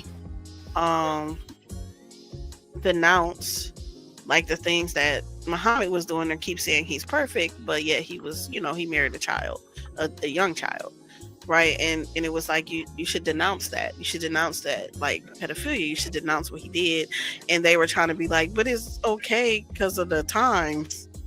And like, so claiming everybody kind of got ate up in that. Yeah, they need to cut that out. That was not like, okay, like, even to go off that, to say everybody was doing it, like that was the common thing back in those days. Like, you wouldn't. I mean, like, that's just, so the majority of the girls, because Muhammad, he got the girl at 6, slept with her at 9, right? That's how the story goes. He married her at 6, and they consummated it when she was 9 years old.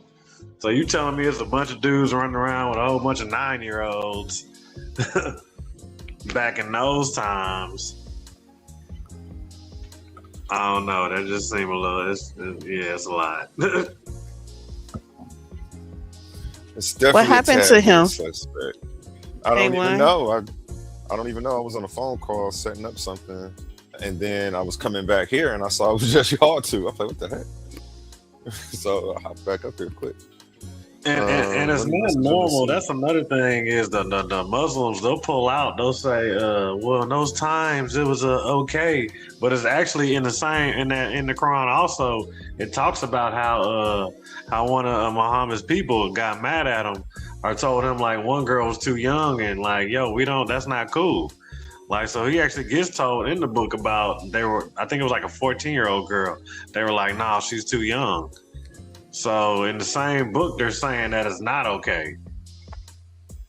But they'll try to defend it and say that it was okay in that time. So it's kind of contradicting within the Quran.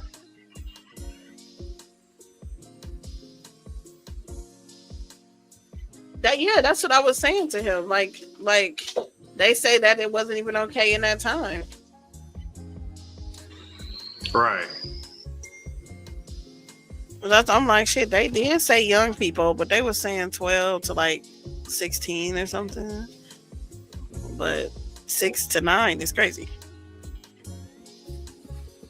Yeah, that's wild. It's funny because I got a whole presentation on Muhammad Aisha that I never dropped. I ended up starting this channel, so I was like, I don't know. It might be too much for people, I'm going to wait till the numbers get up first.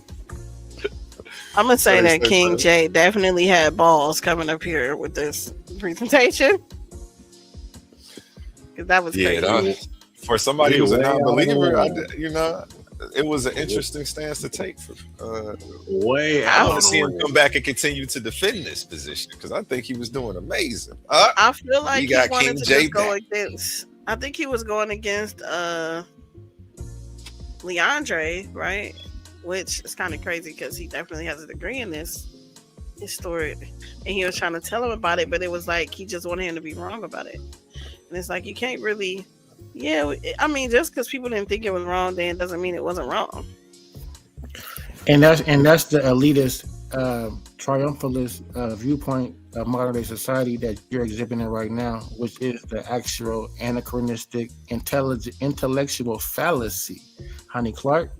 And so that's why it's important to know definitions of words, because it's like you're refusing. There's some barrier here that we're having, and there's some disconnect, right? So my argument is that whatever 21st century, right? That's the time that we're living in now, right? Our viewpoints, right? Our standards, our cultural norms, right? When we try to take that and apply them on what they did in the past and judge them, that is the problem. That is when you're changing history. That is when you are, Honey Clark, are a revisionist, right? Because you're looking at the world through the modern lenses, and so this is why I take the stance of the historicism, because it's so hard for you not to be able to look at the world through unbiased, the ancient past through a modern lens. It's hard. So I understand. I have not changed anything. So to say I'm revising something is insane. The revisionist part is for me to say that people did this and I don't agree with it. It's not revising shit. Why don't you agree with it? It's literally keeping that Can you they tell did me why you this don't and I don't agree with it. Well, let me know why you don't with agree. me. Why don't you agree? Because so it's it was a child whole abuse. bunch of people Okay. who did It shit is. in the past that I did not agree with. I did not change what Why they don't did you agree? It's child abuse. because it Okay, doesn't agree with it is. But why don't you agree? What the fuck is wrong with that's based on our moral standards of today's society. No, it's based on No, it's mine. I'm not fucking talking about a society. I said I didn't agree. I didn't Okay. say we. But we're don't talking agree. about I didn't say the 2,000 years society ago. doesn't So agree. that's why the argument is called It's shit that contextualism. goes on today. Oh, that so I now agree with. we're talking about 2,000 You years talking ago. about? But when I tried to go in the King past, J. you said we weren't talking about the past. That's think the whole you have to presentation come is back about in. contextualism. King It's J, can you about come back presentism in? and historicism, right? Taking a viewpoint from the present and applying it to Oh, the he past. can't hear us? Can you I can hear y'all. I was gonna say, can you come back in on the correct email? Because you're not the admin. Oh. I must not back off. Okay. I think you came in on your other one, correct? Because you couldn't add yourself to the stage. I didn't see you do it. I'm on the stage. I mean, but I brought you up. I didn't see you bring yourself up. I did. I cammed up though. Okay. Yeah, I'm the admin. Yeah, I'm listening. Okay, I'm just making sure. Share a comment so I know it's real. Hold on. Right there. I turned them on. On the Do stage. something. So I know it's real. Yeah. So Miss Clark, You ain't do nothing, bro. What you say? Do what? do something so Leave I know a it's real. comment. Share a comment. Change the cameras or something so I know you. I did. I turned the comments on the stage. No, you ain't do nothing. Nothing changed at all. Now I turned it Okay, off. you took the comments away. Got you. I believe you now. I turned them on. All right, you got it. Yep. I'll be So watching. yeah, I'm over so here. yeah, Miss Clark, that's the whole argument of it's called contextualism, and that's what the whole presentation is about. It's about applying modern day standards and morals to ancient cultures, and so that is what we're calling unintelligent. It's called an intelligent fallacy. So that means error, right? So when we're talking about history and writing, yes, it is. No, And when we it's talk not. about history, and writing history in its proper context is something that we have to do. Okay, so You let have me to- ask you you have- this. you have- Let me you so have let to me- so write let me it ask you this. No, unbiased. We heard you. Right. We heard We're you. not. But we're not writing history. We are motherfucking talking about history. Right. That's You're already. you're and we're giving your telling our you're giving your opinion bias. You're on giving your it. biased opinion. Correct. No, it's not. So what you biased. saying? It's Mhm. just my opinion. Right. We can't And it give our doesn't have anything moral. to do We with- can't get Yeah. you. What you saying is we can't give our moral opinion on things of the past. Is what That's you not saying? what I said. I say that We you can can apply I said our I said moral that you can, and we do based off of the 20. But that would be 21st incorrect. Yes. Yes, that would be. So, that would be. so it like would I be said, it we would be- can't it apply would be- our it would be moral an opinion error. to the past. So we can't apply our moral opinion to the past. That's an error. Correct. So me That's not an saying error. slavery was wrong is an error because black people were legally owned by white people in America. Am I incorrect in doing that? Whatever argument or whatever you want to apply, when you take any moral Listen, stop code, trying to teach me. Answer the question. I when did. I, as And a black man in and I am, 2025, but no, you and I didn't am- answer. But When you're I, as a black man in are you? 2025 said that Because slavery was wrong, I am think I incorrect? there's some cognitive dissonance going on with No, you it's right now. not. No, you're Because running. You're if running you, from the very brother, definite brother, I statements that you're understand your insinuating. question very clearly, and if you let me speak without over talking me, you can get your point out and I'll get mine. I just want my question answered. I don't want to learn some sidebar I'm conversation. gonna answer it, but I don't understand why there even So was a am I question. incorrect as a man in 2025 to say that slavery was wrong? Maybe you're not comprehending, and that's where I'm Hey, there you go, running. Everybody see you Yeah, running on your maybe own you're land. not Yes or comprehending. no? Say yes or no and then answer it. Maybe it's not a yes or no, because the fact that you asked the It's question not a lets me yes or know no. that you didn't comprehend or watch the whole presentation or heard No, I anything that did. That's why I said. want you to Me- answer listen, the question brother, because you just definition of said words, brother. I would be When we talk incorrect to about apply my opinion listen, to the Swab, listen. past. No, It's a no, different level of no. scholarship. You It's not told a- me it's I not a was debate. incorrect to Listen, apply listen. my opinion to the past. I'm applying Brother, my listen, opinion you to can't- the past. listen, Am you I can't- incorrect? Swab, listen. If Am you- I incorrect for saying I'm gonna- slavery was I'm gonna- wrong? I'm gonna answer you, but you've been talking for 2 minutes, and I can't talk over you. So I'll let you scream it out, and then I'll Brother, ain't nobody stupid, bro. You running from answering it and you trying to give me a definition or explain Brother, something. I'm not going nowhere. Answer the question. I'm not going Am nowhere. I I'm right incorrect here. for saying slavery was wrong? Okay, so if you watch the presentation God or damn, anything that boy. I said, or watch the PowerPoint, or heard any definition of words, brother, you understand. When you apply any, and this includes you, Swab, this includes you. Anybody in the 21st century who takes their standards, codes, values, or anything and takes it and tries to apply it to the past, that's called contextualism. And you're taking it out of context. If you haven't, if you're Okay, not living, so I'm asking you again. That's what. So I'm asking you that's again what since you didn't answer my historian- question. And I answered your question. If you have a No, brain, you you didn't. understood your question was answered. No, you did very not. thoroughly. It was answered haven't very answered thoroughly. Because No, you're you not did doing not. it. I said you Schwab. You're in the 21st century. So I'm I answered asking the you so I can get a question. definite answer, I said not I an was talking insinuated to you. answer. I said So I was I'm talking to asking you. you and I the gave my question so I answer. can get a Are you in definite the answer, not an 21st century, insinuated Schwab? answer. Listen, so am I wrong in saying slavery was wrong?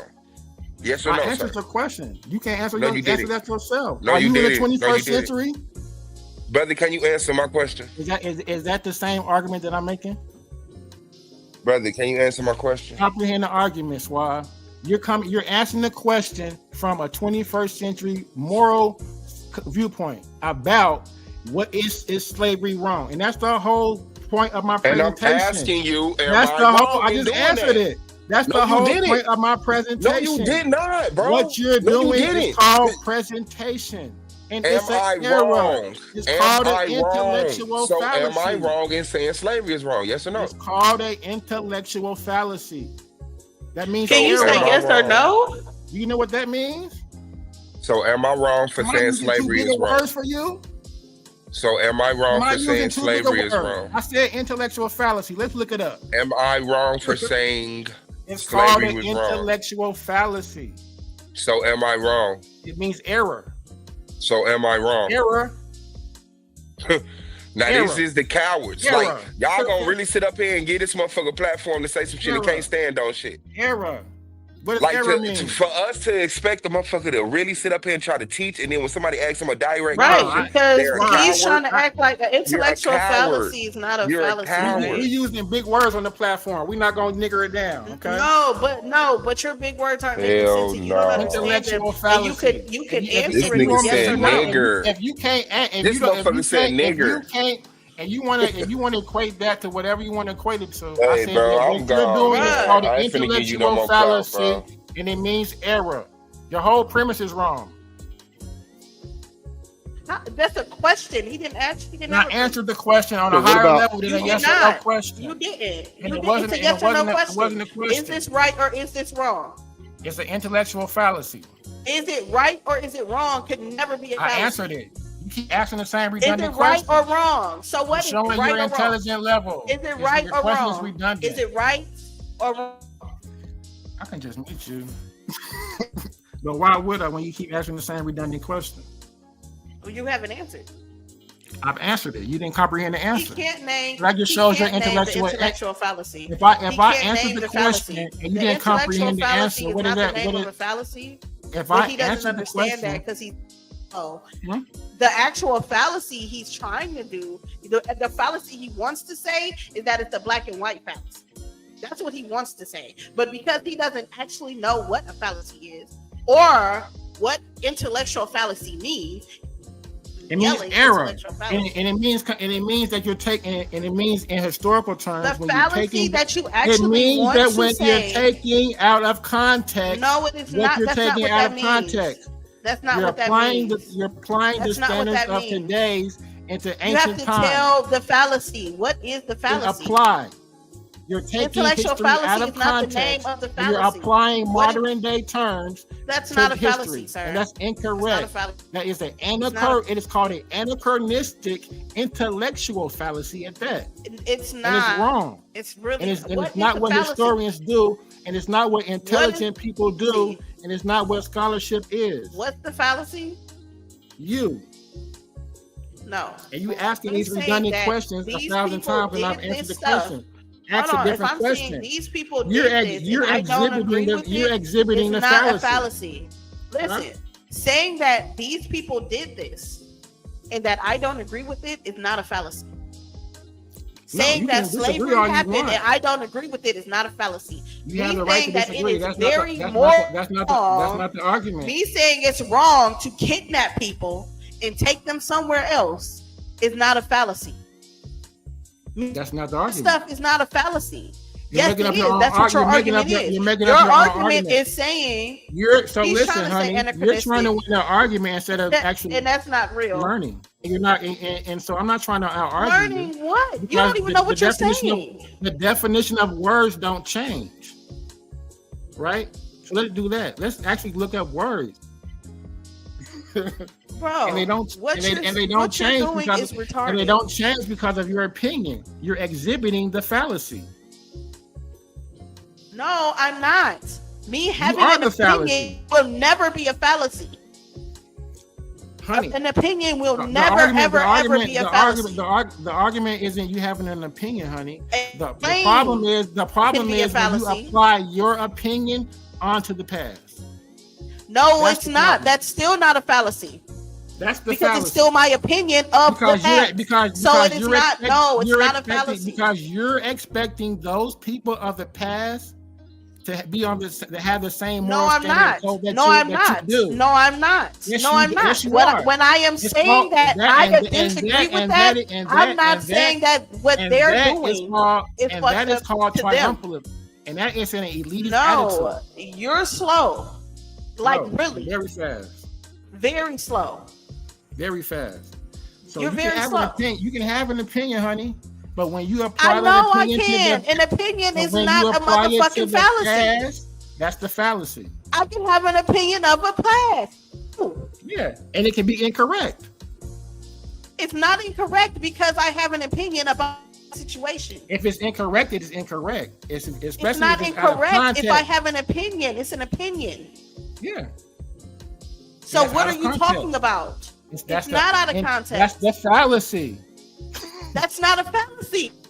We're talking about history here, honey, not your opinion. Yeah. Real- and real what you're history. saying is that my opinion on the actual history would be a fallacy, and that's not true. That's not what fallacy is. That's not the argument. You're making up your own arguments and filibustering. That's what you keep saying. That's not what I keep saying. This Laurel, man. Are you saying that that history isn't opinions? And in some points, it's a revisionist. In some points, in some words, it's a revisionist. It's a revisionist opinion because we're all looking at it from whatever modern day lens that we're looking at it from.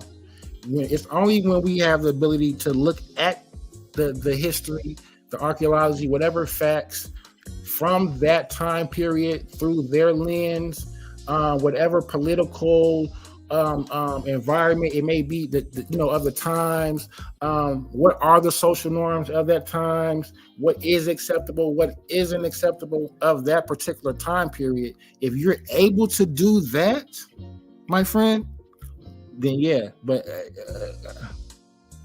So what you about gotta go like back in the time machine to do that, my brother. what about like present day? Let's say, for example, I've heard you can buy a slave in Libya. Is that moral? So let's just understand this. The questions you're asking are coming from a 21st century viewpoint, correct? Right. I'm talking about today though. Like current time Libya, you can buy a slave.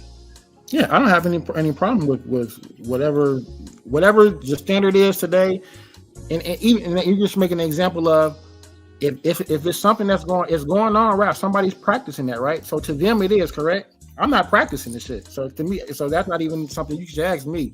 But to the people who are practicing that, to them it is correct.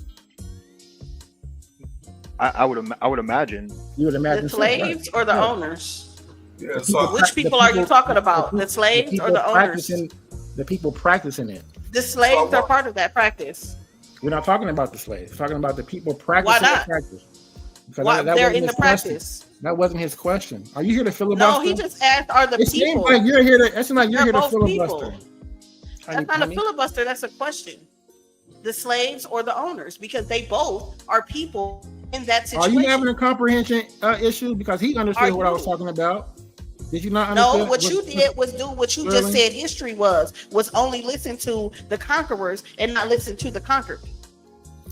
I guess what I was getting at was like, okay, so if we can't judge morality of the past, can we judge it for current day? And that's Right. what I was trying to. Yeah, Right. that's So, what. so that's how we got to where we was at in regards to I'm asking you the people who are actually practicing it to them is okay, right? Right. But can you have an opinion on that? So that's a practicing that's going on today during today's that is a to them that more people practice slavery with the Bible and people practice slavery. Hold on. Your slave masters or people who were a slave of the translated slave slavery practice slavery, enslaving you with the Bible in their hand, justifying it morally. Correct? Yeah, but we can't critique that. Correct. So to them, right, during that time period, to them, it was justified, correct? Yes. Okay. Yeah. But from your own words, you said that history. And that is the whole point of contextualism, right? You said learn the from your words, own- definition of words, right? But when You we said talk from about your- contextualism, you won't understand what is going on during the climate of that time if you're not there. We're looking at it back from now and from a modern lens. 2020 is hindsight. Yeah, we can look at it now and say that's something that maybe shouldn't have happened. Just like 50 years from now, 100 years from now, they're gonna look at people from down the line and look at what we're But doing what now you're and say, hey, saying isn't we making might be sense. wrong That's for stuff just that like- we're doing now. Listen. This is the reason why I'm saying it's not making sense. Hey, You're when mixing, you- like, it's like you're mixing stuff in. You're taking somebody's opinion about something being wrong and saying that they're misrepresenting something in it, and they're not. Right. So but today in my understand- group, we were understand that talking your about, opinion- hold on, listen. Today in my group, we talked about the Bible, right? Whether you think it's history or not doesn't matter. We were talking about a story in the Bible with Lot and his daughters, right? Now, Correct. in all senses of the word today, that is incest, Correct. right? Okay, but then it was not incest. And not only was it not incest, they thought that they were the only people alive. And the only way that they could fucking do anything in the world and continue their bloodline is to mate with their father. And right? that's the whole point. Now And that's called today, that contextualism. would be crazy. That would be insane, and it's incest and it's not their father, right? But then you take into the consideration of what they were thinking at the time, what their thoughts was, what just happened. Their mama just turned into salt and all this other shit, and them thinking that the world is over. Okay, that is something that we can do. Us saying, "Oh my God," That's called that's contextualism. incest You is different. contextualize. But the- what using you're the saying is Bible. that us having What an are you opinion on talking it is about? bad. Now you just made my You just said argument that for we- me. No. Now you just said made we my couldn't argument do for that. me. Thank you. Go ahead. What you just told me is that we can't do that. That no historian made can my do argument it for and you. no person can do it. So you're wrong. Okay, so you made the argument for me. You made the No, argument what I that did was prove you you made the wrong. argument that you understand that how what do you call it? The daddy just slept with his daughter. How that was okay during that time frame, correct? You just No, said what that. you said is that people No, can't you. do I'm it. talking about what you just said, honey. You No, just I gave can an prove to example. you that all Now, honey, hold men on. I'll do let you go that. uninterrupted. What you Now, said was that nobody let me can. just So you just repeat asked what me I a heard question. from you, baby. Can I just repeat what I heard? And this is what I heard from you. I heard you say that in your class today, you spoke up in regards to Lot and his daughter sleeping with him or whoever watched the band, right? And how during that time frame, keeping it contextualized, it was okay. That's the whole argument. That's the whole argument.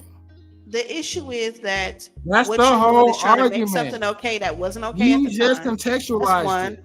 And said that two, it was you kept okay. telling us that historians and people can't do that. That was your whole argument with me, is that I can't do it and nobody else can, and no historian maybe can. you heard one Oh word no, and you ran said with it very Maybe clear. you heard You said one very word and clear ran that with we it. You can't said do it so and much. historians can't now do that it. now that you've clarified it, and now that you actually agree with me. No, you said people can't do that. Okay, well, we found out they're doing it, right? So now that we have acknowledged that they're doing it, you agree with me. You are a slow bitch. You agree with me.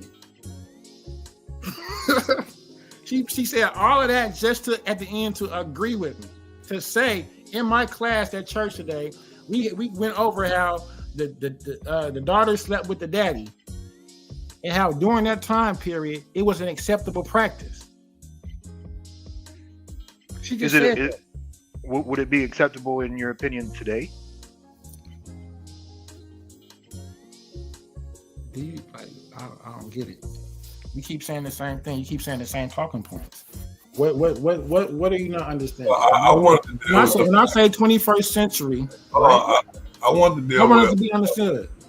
I want to comment on the fact that you said that history is opinionated, and then you had said that she was making a fallacy when she used her opinion. So how doesn't that automatically make the history invalid because it's opinionated? And so that's the thing that historians try when we look at history. We want to look at. I'm not a historian, but historians, I would assume, are coming from an ambiguous point of view, right? You don't want to incorporate your own viewpoints. When I'm wrong or you disagree, you stop me, okay? Will we assume that in history we would want to input our points of views in history, or would we want history to be coming from an ambiguous point of view, so that maybe we would have an opinion to form? Yeah, but wishing and wanting it to come from that place, that's not the reality. The reality is well, it's a goal. You're cutting me off. The reality is that the history is wrote by other people's opinions and not necessarily the actual factuals of what happened. Mm-hmm. So, so I'm trying to understand how isn't that just as fallacious? And then especially if you're using an ancient history, it's even more fallacious. You know what I'm saying? So how do you rationalize that in 2025? Well, that's the goal, and that's always the goal, right? And like the sister had brought up earlier when she said how the daughters were sleeping slept with the father, right, in the Bible, right, and how she understood during that time that was a cultural norm. She put herself or attempted to put herself during that time period. She said that they thought it was the end of the world, right? You know what I'm saying? So it's like we have to often, and it's often hard to put ourselves 2000 BC.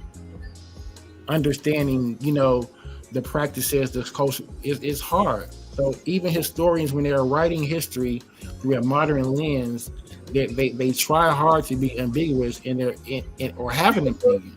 Again, right? you still keep saying try hard.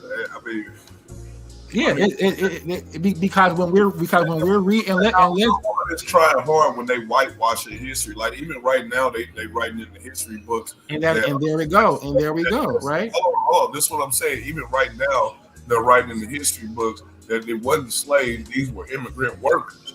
Mm-hmm. So like they're changing the word and the history right in front of your face, and so like how does that pan out to your logic? Because there we go. That's the revisionist in it, right? That's their viewpoint. That's their moral compass. That's their justification. They're writing the history based upon their moral lens, right? At some point, they're writing history during the Constitution when we were property. We were just property to them, right? And that's their moral code standard, right? It's changed, right? But that was it right? I'm the wrong person to ask, bro. Was it right? Of course, no. Of course, it wasn't right. So when we asking questions like that, it's all coming from a social conditioned revision viewpoint, because we've all had experiences that condition our mind to think whatever type of way. So it's going to be hard to look at history through, especially slavery, because we all feel some type of way about it.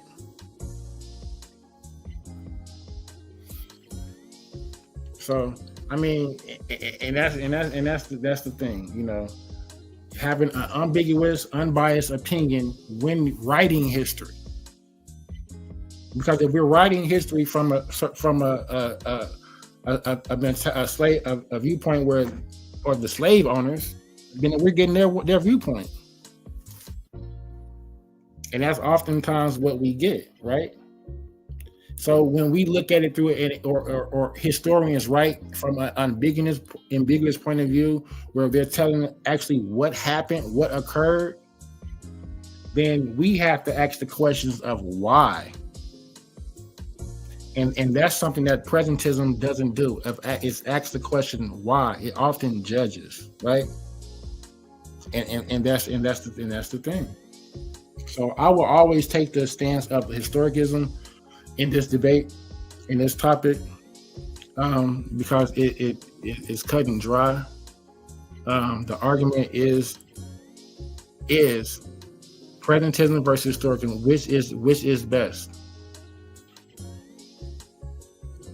Because if you're getting history, in my opinion, from viewpoints that are based upon our today's standards and morals and codes, then it's screwed. It's miscrewed. It's not correct. So, I mean, and I guess what I was trying to get at is that I feel like morality should be timeless. You know, and so like if we can agree that you should never own someone as property, even if you don't want to judge people in the past, which I think I heard you say that was really, that was bad. But even I guess, I hate to bring it up again, but my point was to like look in modern times. Okay, if we can't critique the past objectively, what about today? And what is it about slavery today that makes it wrong? And I was just wondering, I was trying to like peel back the layers of that onion and find out from you, like why do you think it's wrong today? And then see if we could apply those same reasons to back then. Does that make sense? Yeah, and that's the Whig theory, right? It's the yellow brick road, right? It alludes to and it's an elitist, right, type of an attitude to have. To whereas you said where you would say my viewpoint is the best, right? And that's what you're saying right now, Sterling. Is that correct? Our viewpoint in the 21st century is the best, correct? I wouldn't say that, because there's slavery in Libya, so I don't feel like their viewpoint is moral. You know what I mean? I feel like we're all different, so it just depends who you're talking about, you know? Those are argument points, like the slavery and the slavery, underage marriage, those are argument points. But the argument is not that, right? You can say, just in general, applying our standards and moral compasses to the past. That is the error. However, whatever arguments you want to have to justify your argument is that. But I don't think you have a leg. I don't think anybody has a leg to stand on in the argument, because you can't help but to impose your viewpoint. And at least, I mean, and that's all I've heard on the panel is everybody applying our moral compass, our standard, what we feel and deem is correct upon moral actions of the past. Or as I keep trying to do, the actions of the present, which I still haven't heard from you, like why you think that slavery is or isn't bad today. Because that's a different argument. I'm just asking the question. Okay. I don't agree with slavery. I don't agree with slavery at all. I'm not for chattel slavery. I'm not for chattel slavery. I don't understand indentured servitude, because I didn't live amongst that time. Now that's a good question. I would ask you, how do you feel about indentured servitude? Never being a slave, never being indentured before. Like, is that something that you've experienced? No, I don't know a lot about that topic, but I mean, would you be opposed to being an indentured servant? Well, let me clarify what that means. If I'm an indentured servant, like I sign up for a period of time, like 7 years, for example. Mm-hmm. And can I leave? Can I quit during that period? I don't know. I don't know. It depends on what you sign up for. Okay, well, in those times of indentured servitude, like, did the servant have rights? You know, I mean, I'm sure they have some sort of rights. I'm sure whatever agreement you agree, you know what I'm saying, what it would be, you know what I'm saying. But you know, imagine working for 7 years for somebody just to get a woman.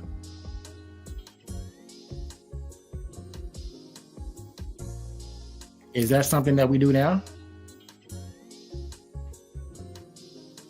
No, not that I'm aware of. Is that something that's wrong? I think if you hold someone against their will, then that's wrong. It's kind of like treating them as property, and like I said, I think that's always wrong. Today, well, in the Bible, he tricked him a couple of times, right? He worked for Rebecca, I believe, and then he didn't even give him the wife that he wanted. He tried to give him the other one, right? Yeah, and then he made him work another 7 years or something like that. Mm-hmm. Yeah. So those are examples of indentured servitude, to whereas it went wrong, I guess. Well, you know, I'm not sure. And also, like, if you were Hebrew, like, you know, you would only have to work for like 6 or 7 years and then you would be free. You say what? I didn't hear you. Bro. You say what? Well, like, I mean, like, I guess I'm trying to get to like what is indentured servitude, and I guess in the Bible historically, like when Hebrews owned Hebrew slaves, like they could only own them for 7 years. Mm-hmm. So those are social norms, right? I guess so, but like my point is, calling it an indentured servitude, but you don't have freedom is like temporary slavery, which is no better than permanent slavery. Mm-hmm. So how does that affect your argument? Well, you would ask, yeah. Seeing that it seems as if slavery, depending on what level you want to describe it on, is woven into the fabric of society. It's been at least since about 3000 BC. Sure. Yeah. So as like murder, that don't make it right, because so it's been going on, right? Huh? So it's been going on then. Oh yeah, what, like slavery and murder? Yeah, that don't make it right though. And so what I was trying to say is, like, using this argument of the social norms is actually a logical fallacy. It's appealing to popularity, and what it's saying is that because it's normal in the times or the region, then it's justified morally. And I don't agree with that. Mm-hmm. I don't agree with that either, and that would be taking it out of context, right? Because we would have to understand the context of the day, and if that is the practice of that day and time, then then we don't. I don't know. I mean, we don't. It's hard to understand a society 3,000 years ago. You know what I'm saying? And their practices, and that's the whole thing about history and keeping it ambiguous, right? I would assume that historians would be able to do archaeology, make discoveries, and report this. So, for instance, right, when we talk about like Zawas, right, the Egyptian archaeologist, but he's like, I think he's Arabic or whatever. For a long time, he refuses to report that he's finding Negroid people, right? And those are cultural biases, right? Those are cultural biases based upon like even the argument that the Egyptians are white, right? And it was based upon white archaeologists making the discoveries.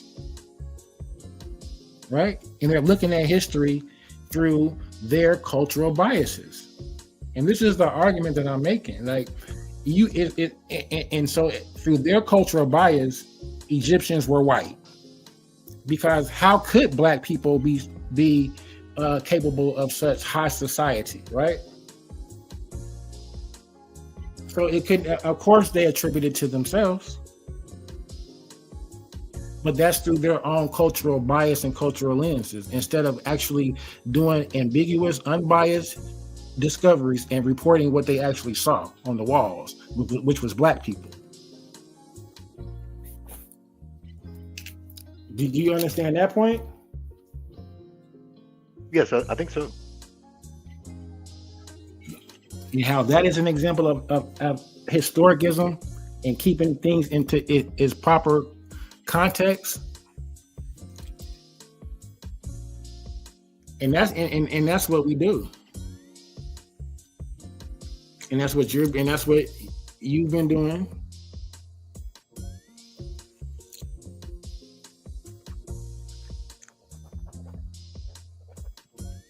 But yeah, brother, I definitely understand, but a lot of times it's just when we talk about 21st century and opinions, our opinions are going to be based upon what our modern day experiences. You know what I'm saying? It's going to be hard for us a lot of practices. I was looking at early some stuff in regards to Africa, people eating baboons and stuff like that. And it's like, how could they eat? You know what I'm saying? It's like, how could they? Like it's hard to grasp certain concepts, unless you're in that actual culture in day and time, But what's wrong with eating baboon? Nothing to them. Okay. What about today? What's wrong with it today? Well, a lot of times we grocery stores, right? We're lazy. We have our food processed for us. Like if we saw the process of our food being prepared, we probably wouldn't want to eat it. You know what I'm saying? So, I mean, I don't know. I think eating a baboon, you would have to be to the point to where that may be all you had to eat. You know what I'm saying? Like I'm not, wanting to eat that unless that was something that was around and that's all I had to eat. So that's what I'm saying. You have to consider the reason why these people are doing it. Is it for survival? You look at in the Bible where they practice incest. Well, if they're the only people that are around, what are you going to do? So, by today's standards, if it was just you and your daughter, would it be morally right to procreate with your daughter? Well, that's the example that the young lady Honey gave before she left, was that the two sisters slept with their father, right? And it was a necessity for them to do so. Right. So they thought. Right. And I'm asking. Are you asking me, is that right by today's standard? Not back then, but what if it was a current day situation, hypothetically, and it was not you. Let's don't say you. Maybe like just a person and their daughter. Would it be moral for them to have intercourse if they thought they were the last people on earth? So understand, every time you ask that question, every time everybody asks that question, that was a fallacy. Asking that's the fallacy. How? I thought we could put it in modern day terms and it would be okay as long as we don't apply it to them back then. Yeah. So you're saying, well, what? So okay. So the question you're asking, is that acceptable now? Right. Hypothetically, if the if practice, it was the practice then, is it okay now? That's the same thing. Right. Would it be okay now? That's the fallacy. Assuming that the same moral code would apply is a fallacy. Do you understand that? The assumption that the moral code of today would apply to the moral code of ancient is the fallacy. No, well, hang on, because I'm not sure that I'm being clear. What I'm saying is, let's say that I'm a historian, and I don't want to judge, the example she gave about Lot and his daughter, right? Because there was context there, and they thought they were the only people on earth, and okay, so I'm not gonna judge that morally, right? Okay, right. But it seems like we could judge a situation according to you that was present day. So I'm trying to ask you, present day, would it be okay? Or do we have a moral code and standards already set in place 21st century? A universal one, would you say? No, it's kind of seems different everywhere you go, state to state, city to city, country to country, all over. Okay. So you're asking me today, would it be okay if two daughters procreated with their father thinking that it was the end of the world and that exactly. Yes, that's my question. Or they would die. Right, that's my question. And so there we go. I would have to put it's contextualism. I couldn't put myself in that. I couldn't grasp that thought. But it's present day standards though. What's the standard? Your moral compass, like, is it okay? Like, I don't. Well, so it wasn't okay for the father. It was so. Let's be clear. It wasn't okay then. Well, hold on now. It wasn't okay then. They waited till the father got drunk, right? Well, we can't and really. Went to sleep. And they said, because if it was okay for them to do it then, why did they have to wait for him to go to sleep and get drunk to do it? Well, we're not going to judge that because it was the past and we weren't there, and but it seems like we can judge today, and I'm just trying to pin you down on how you would feel about it today and why. If a man was drunk and his daughters slept and snuck with him, have sex with him, then that's foul, brother. Why? Because that's nasty. Well, that's incest. So it's nasty and it's incest. Mm-hmm. But back then we couldn't say that it was nasty and incest. Well, I'm speaking from a 21st century viewpoint and through a 21st century lens. Back then, they're speaking through a totally different viewpoint. So, right. But even back then, brother, I don't think that it was acceptable because, like I say, they did it while he was asleep, while the father was drunk.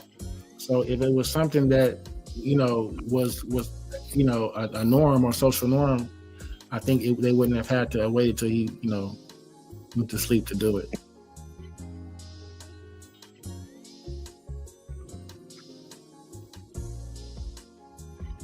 Peace to the chat. What's going on with y'all? How you doing? I'm doing great, man. What y'all up here chatting about today? Historicism versus presentism, if I'm not mistaken. Mm-hmm. That sounds interesting. Mm-hmm. Like, what is it like? Version, like what's the opposition? It has a lot to do with contextualism and dealing with things in its proper context and proper time period. And when you take things out of its proper context, especially within history, how you distort the history by doing so, right? Yeah, we were just talking about like whether you could pass moral judgment on things from the past if you weren't there and you weren't in that time period and whatnot. Mm-hmm. Oh, that's a good question. I don't think so, because you don't think what now? I don't think that you well, you could do anything you want, but like I don't think it's a valid assessment to pass judgment on like things that happen in history. Because like even just looking at my life, you know what I'm saying? Certain things that I've done when I was younger, you know what I'm saying? Knowing the environment and the situation and the circumstances that caused incorporated with my submission to all of that, you know what I'm saying, is what created that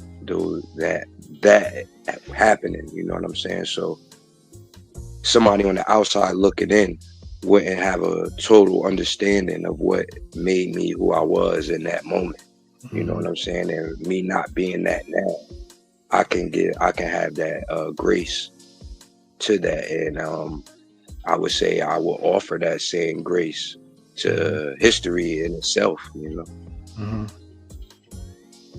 Yeah, it's hard to understand what somebody else goes through, especially in contextualizing everything. You know what I'm saying? Like the proper, you know, they may have felt like they had to have done it.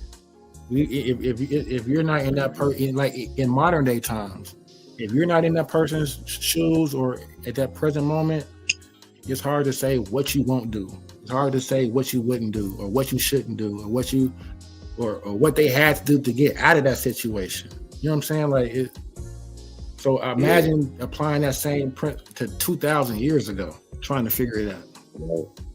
Right. So that poses a question to me. What really are morals and like a moral code? Like what does that really mean?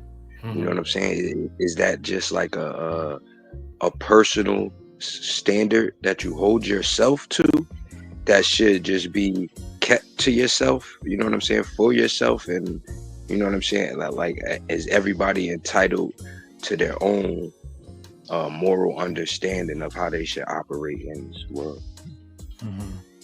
That's a good question. I feel as if we all probably have our own, you know, moral codes, but there is, I mean, it seems to be a universal one. Is, I mean, a government one. I mean, that's hard to. I mean, because that's a religion, you know, gets involved in it. It's like, because I would say, like for instance, maybe our government religion may be Christianity. No, we have a separation of church and state, though. We do. Everybody has the right to believe or worship whatever they want to, but it seems as if that one God under God is a Christian God. You know, like a unspoken understanding. It ain't Allah in America, for sure. Especially after but it could be. Like, There are people within the country that practiced it, that worshiped it, you know what I'm saying? But after 9/11, we assume that would be our, you know, natural. Yeah, that's what I do. Nah, probably not. But so I would say Christianity, and even within the country, we worship, you know, what we want to worship. We have our little. If it just so happens we are Christians and align with that, then yeah, but. Exactly. That's what I think that, and it sounds crazy, but the majority view, right? If the country 95% of the country is Christians, then I would say it's safe to say that the country's viewpoint and moral compass and code would be aligned with Christianity. Is that safe to say?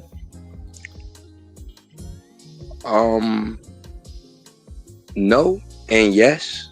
I would say that idea is what's perpetuated, but in reality, America doesn't live up to 10% of the ideologies that it pushes on the world and the people that exist within it. Right, of course.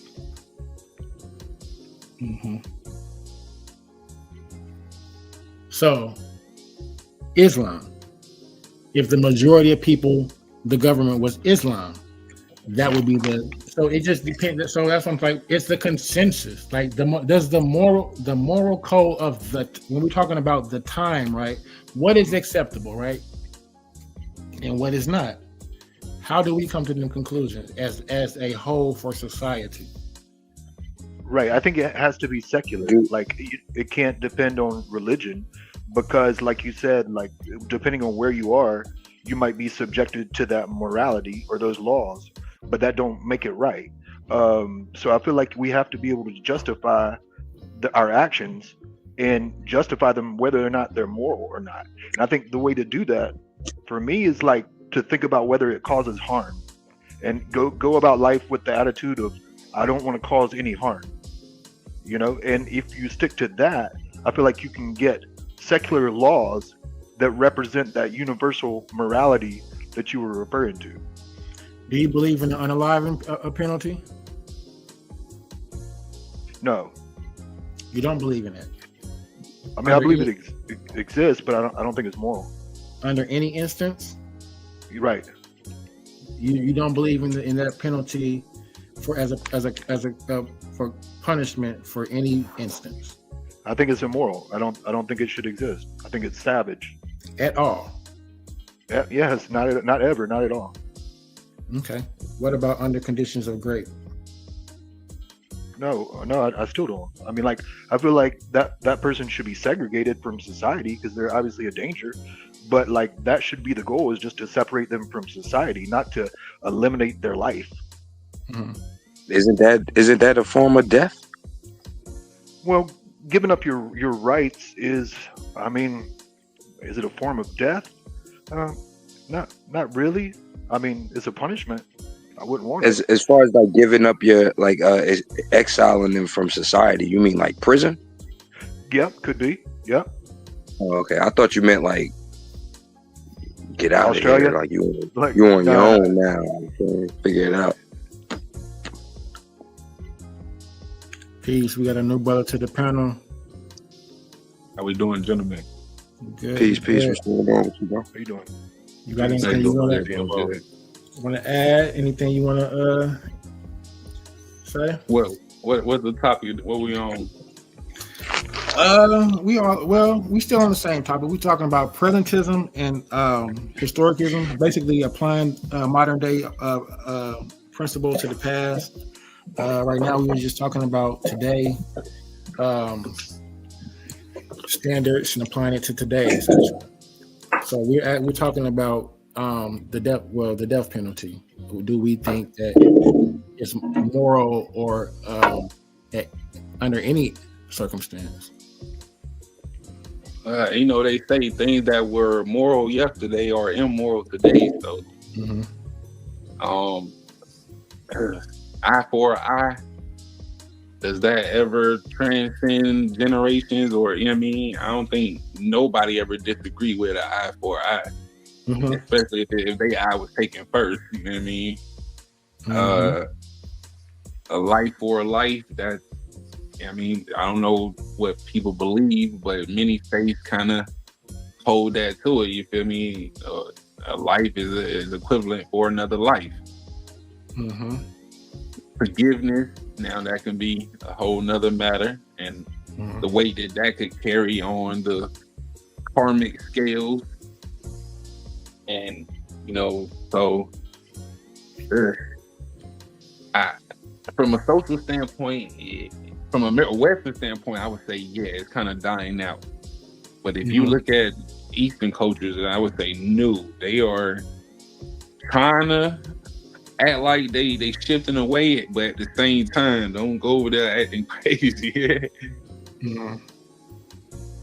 So I would say it's a concept that it just depends on where you live. A lot of folks, like I say, eye for eye, and that's universal. But Western cultures tend to want to eject a moral superiority. So The concept of killing another human being, or the concept, let me say that a human being is beyond redemption. Sometimes in the West is a rare take. Mm-hmm. I don't really agree with the eye for an eye thing. Like if someone does something to like my daughter, I don't want to do something to their daughter. You know what I mean? It seems like the eye for an eye thing is just revenge, and I don't feel like we benefit from taking revenge. But that doesn't mean that person should be absolved of guilt. Like they should be held accountable. But I'm not sure in the exact same way. If that makes sense? Well, in the eye for eye sense, I don't think it's to be taken literal. It's more of a metaphorical sense. But I agree with you. Like, what would be an equivalent, I would say, ramification, or if somebody want to make amends, what would be satisfactory to say, I'm sorry for I harmed your daughter, or this is their debt that they pay for harming your daughter? What equivalent would you accept? So that's where that moral argument come in at. Would you accept servitude? Right. Would you accept them being a servant for you for a year, 5 years? They got to work for you? Well, that's the indentured servitude that we talked about. I wouldn't like that. No, I would just want them to be. No, I wouldn't like that. No, because I don't want them like around me at all. Like I don't want them around my house or my family or friends. I want them segregated from all of society to protect all of us. So you cool with them working, but just not working for you. Say what? You cool with them working, just not working for you. Well, yeah. I don't want to own them or be their boss or manager. No, I don't want that at all. I want them to pay the price and be separated from society so they don't hurt anybody else. But I don't want revenge. So let's say prison is the punishment for whatever the crime is, right? Yeah. And then that person goes to prison, and then for those crimes that he committed against your daughter, somebody kills him in prison. Mm-hmm. Isn't that like, you know what I'm saying? Like he was essentially sentenced to death. So you think that he deserves to die, be unalive? Me? That would be on the victim or the parents' call, I would say. Mm-hmm. Well, that's crazy because a lot of people are dramatic, and then if you like leave leeway for that, then it's like, okay, well, what about a stolen car? You feel me? Like, is it up to the victim to determine what should be the punishment for that? Because they might say, okay, XYZ, but then you say, well, damn, I had to miss X amount of days of work, and you know what I mean? So it might be worth less to you what the punishment is. Like it might be a equivalent punishment to them, but it might not be a equivalent reimbursement for what happened to you. And honestly, this is a fundamental question that a lot of prominent lawmakers, founding fathers have, pondered. Just what is a valid way to gauge a person's debt to society. Mm-hmm. Right? Like if you are saying that this person has done you wrong, right? They have caused you some kind of liability, right?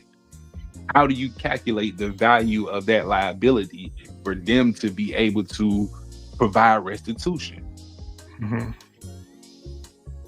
Even if you could calculate it, like they might not be able to pay you that restitution. You know what I mean? So I don't feel like, you're not necessarily due restitution, but you are due justice in the sense that person should pay the penalty for it. And so what if your values don't align with the values of the land, right? So you feel as if they should be punished a certain way, and the court system doesn't handle it that way, does that give you the right to take that in your own hand and administer justice as aligned with your own your moral compass? No, I No, don't because think you've so. already. Go ahead. I would say no, because you technically, well, from a legal standpoint, you've already agreed not to. When you are put into the birth certificate or citizen contract, you're already under the agreement to follow the laws of the land, and you will let the court dispute or settle things. These are part of the, like, back to the founding fathers, the whole little we are the people and we of the people do hereby give consent to the government, you know what I mean, and all that. So that is literally a contract that you are engaging in. And you give a person the right to reimburse your body, right, or your property, right? You give them the right to reimburse or foreclose on your property because you have caused a debt to society that you are unable to pay. So they have to levy or foreclose on your property in some way to answer for this liability that you created for breaking this person's window, for stealing this person's car, for, you know, punching this person. You these are social liabilities. Now you're a danger to society. You know what I mean? So you're literally a liability. You cost people money. So the brother, what about the expert? Okay, my bad. Go ahead. Now I have pinned a comment on the screen. It says morals do not concern law. How do you feel about that? Morals don't concern law? Our morals. I will completely disagree with that. Really? Because we kind of like what we just talked about, and if our moral doesn't line up with the laws of the land, then it's kind of like the laws of the land is the moral code is the moral code, correct? No, I don't. It's the moral code of the majority. It's not the moral code of you who would be in the minority. But like I say, the majority have entered into a civil contract. So yeah, so it is the majority. So that's I've been saying that as far as what shapes our moral code of society. It's generally the you know, the majority viewpoint. I think, definitely. I think a lot of it is just a facade, and a play on our emotions and spirituality as a people, or lack of spirituality as a people, depending on who we're talking about. Because if this was like the main focus on how we supposed to conduct ourselves in society, you know what I'm saying, and it's in laws, this is what we should be learning in school. You know what I'm saying? Like we about to grow up and go out into society, you know what I'm saying? And they put it in there that ignorance of the law is no excuse. Right. You know what I'm saying? So because it's free and open to the public. It's free, and anybody can. Libraries are free, and there's nothing stopping you from going learning this information. So at the same time, let me play devil's advocate, because I agree with you. It should be taught in schools. But let me play devil's advocate and ask you, why should it be taught in schools? Why should other people educate your seed or you on how something or this world, this reality works? Well, the statement of being taught in school wasn't exclusively directed towards European constructs or any other outside agencies construct. We can develop our own schools that could teach that. Like, I agree with that. And the reason I brought that question up was to highlight that, you know what I'm saying, to say that the reason it's not taught in school is to keep that veil up, and you know what I'm saying, to require that extra amount of due diligence on your own to find out what these laws are and how you're being governed, you know what I'm saying, and how you are able to govern yourself. So I agree with you. You know what I mean? No. Like I say, I'm really just playing devil's advocate, because it's something I really think about all the time, and how I feel like human beings, we have what we consider to be reality kind of flipped on its head. The things that we consider to be wins are usually L's. The things we consider to be L's are usually wins.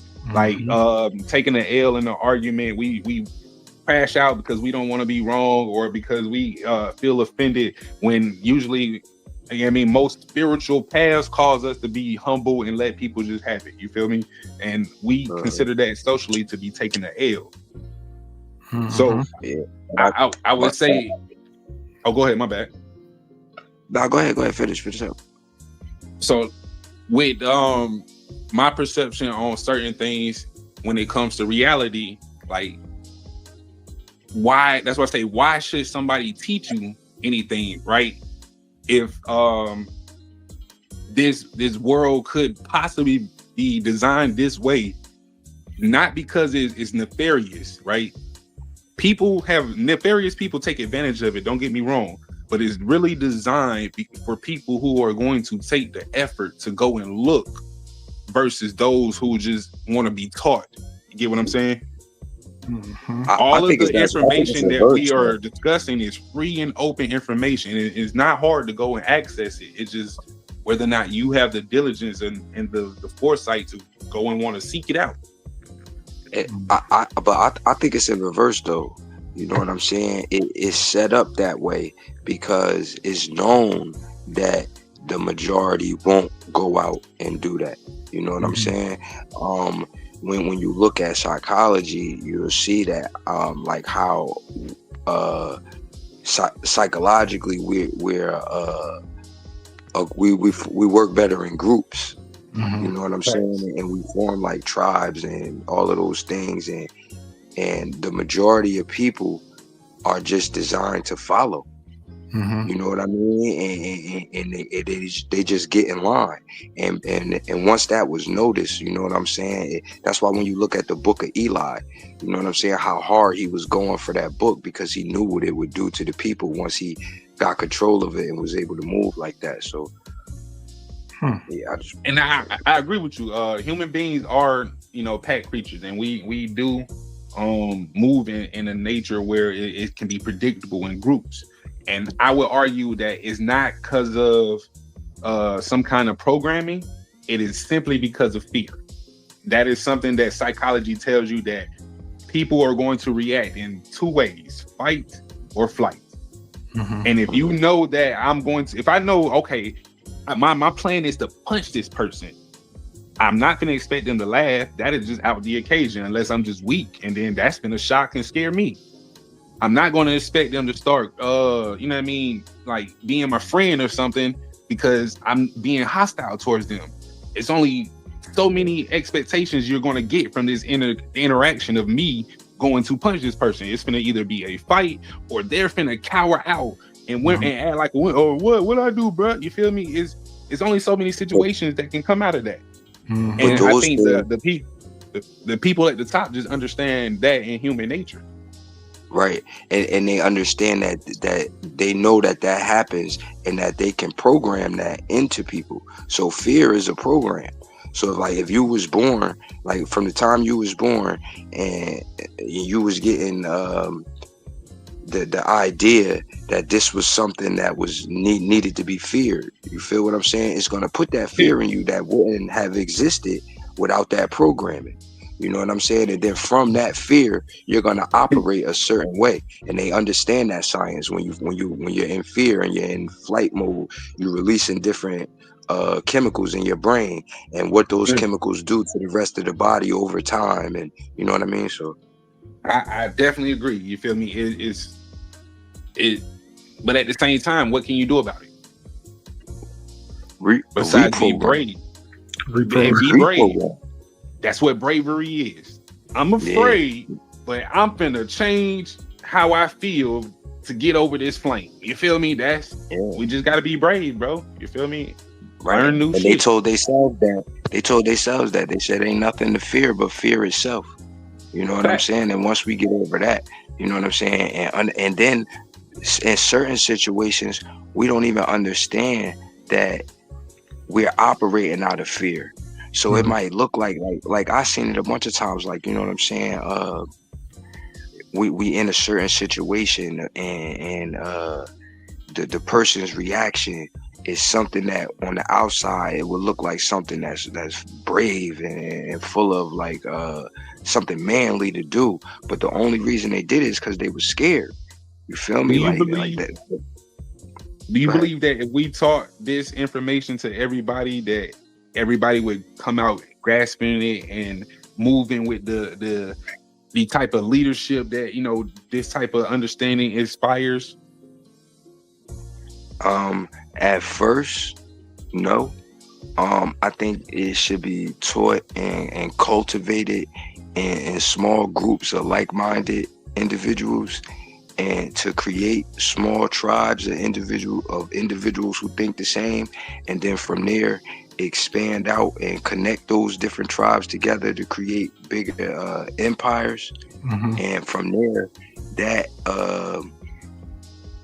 the gravity That sound like of the that Illuminati, mass- bro. You just sound like a good version of the Illuminati. You just, as long as you well, not stepping on folks. Well, all these secret societies is just like fraternities, and you know what I'm saying, organizations, and that's how they Like-minded started. organizations that work together to Like-minded. I mean, they're definitely like-minded. And if So, they're like, I mean, so does like-minded mean of the same moral code? So they don't care. Uh, That's why I said the morals is just a illusion that they keep up to keep us in line. They don't care what they but that's so their look, morals, though. That is their When- moral. If you are a negative person, that's just your moral compass. So it's certain people that hold the idea that there is no moral compass. You feel me? Like in the moment, it just is what it is. You know what I'm saying? And the only judgment is you judging yourself. And if you feel like it's something bad, then you're gonna bring that negative energy and those consequences and repercussions to yourself. You know what I'm saying? That's why. Go ahead. That would mean we would teach emotions to people, and we don't. Human beings try to manipulate emotions. We don't teach fear. We don't teach happiness. Like I gave you the earlier, certain situations are going to program certain responses, right? It's just normal, like tickling. You feel me? It's going to either have somebody annoyed or they're going to make them laugh. You feel me? You pretty much know what to expect from emotions. And all you can do is manipulate them. But these emotions were in the. So it's oh, my fault. Your mic went down. I can't hear you. Oh wait, is that me? Yeah, I can't hear him either. Oh, all right. Can you hear me? Yeah. Yeah, I can hear you. So we see this pinned comment that says, y'all are using the term moral in a slang way. You are using it as moral. The individual's mindset of right. So I want to look at we'll look up the definition. You just go ahead while I pull it up. Yeah, I was going to say something, but I forgot what I was going to say.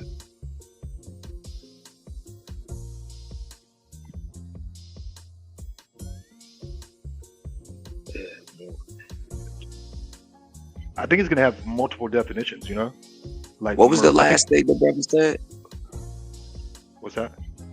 What was the last thing the brother said? I was just talking with. Oh, that's what I was going to say. It's not about creating the emotions. It's about knowing the environments that will create those emotions inside of a person. You know what I'm saying? So setting triggers and anchors that will bring that person back to those emotions, because they know when they studied it in psychology to know what will produce this in certain people and not in other people. You feel me? So it's not about creating the emotions, because they there and they just chemical releases in the brain. So they study what causes those chemicals to be released, and that's what they create.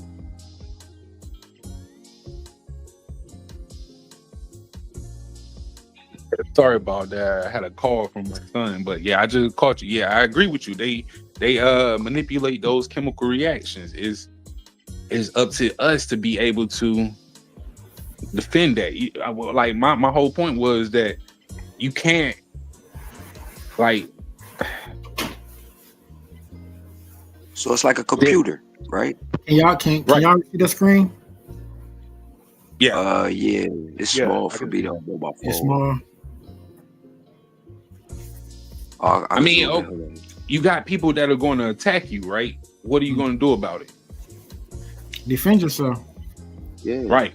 And then everybody's not going to be able to defend themselves, right? Even if Right. we taught this to every kid growing up in school, some people just not going to be caring about it. You know, if you got that So it's reference like, from the Matrix, where the dude wanted to go back into the Matrix, where he missed the state and he was Mhm. willing to trade on everybody just to get Mhm. back in the Matrix. yeah. You got some people who going to be just cool with being docile. Mhm. So let's take the school analogy you just gave, right?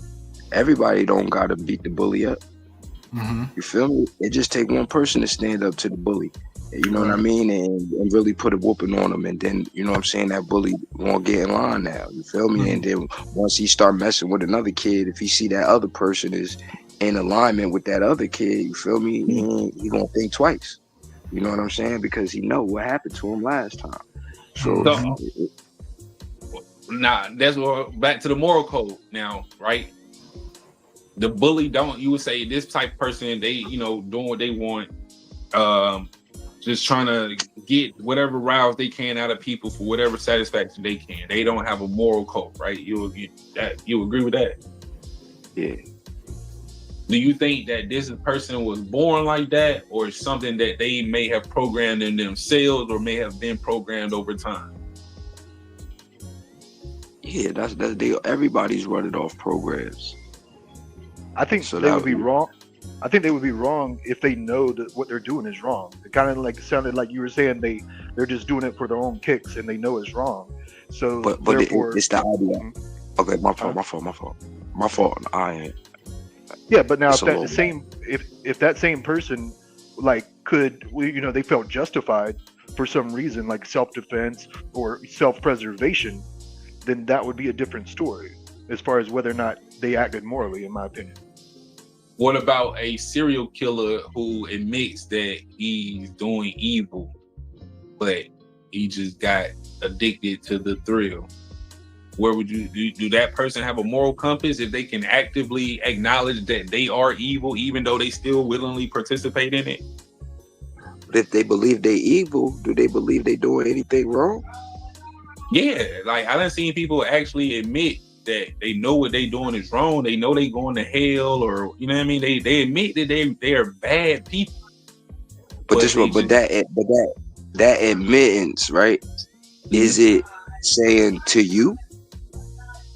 Like, yeah, like all right, yeah. Like, all right, you hold these ideals and these morals and these standards, and you're projecting them on me. So in the essence of the definitions that you given, yeah, I'm a savage. No.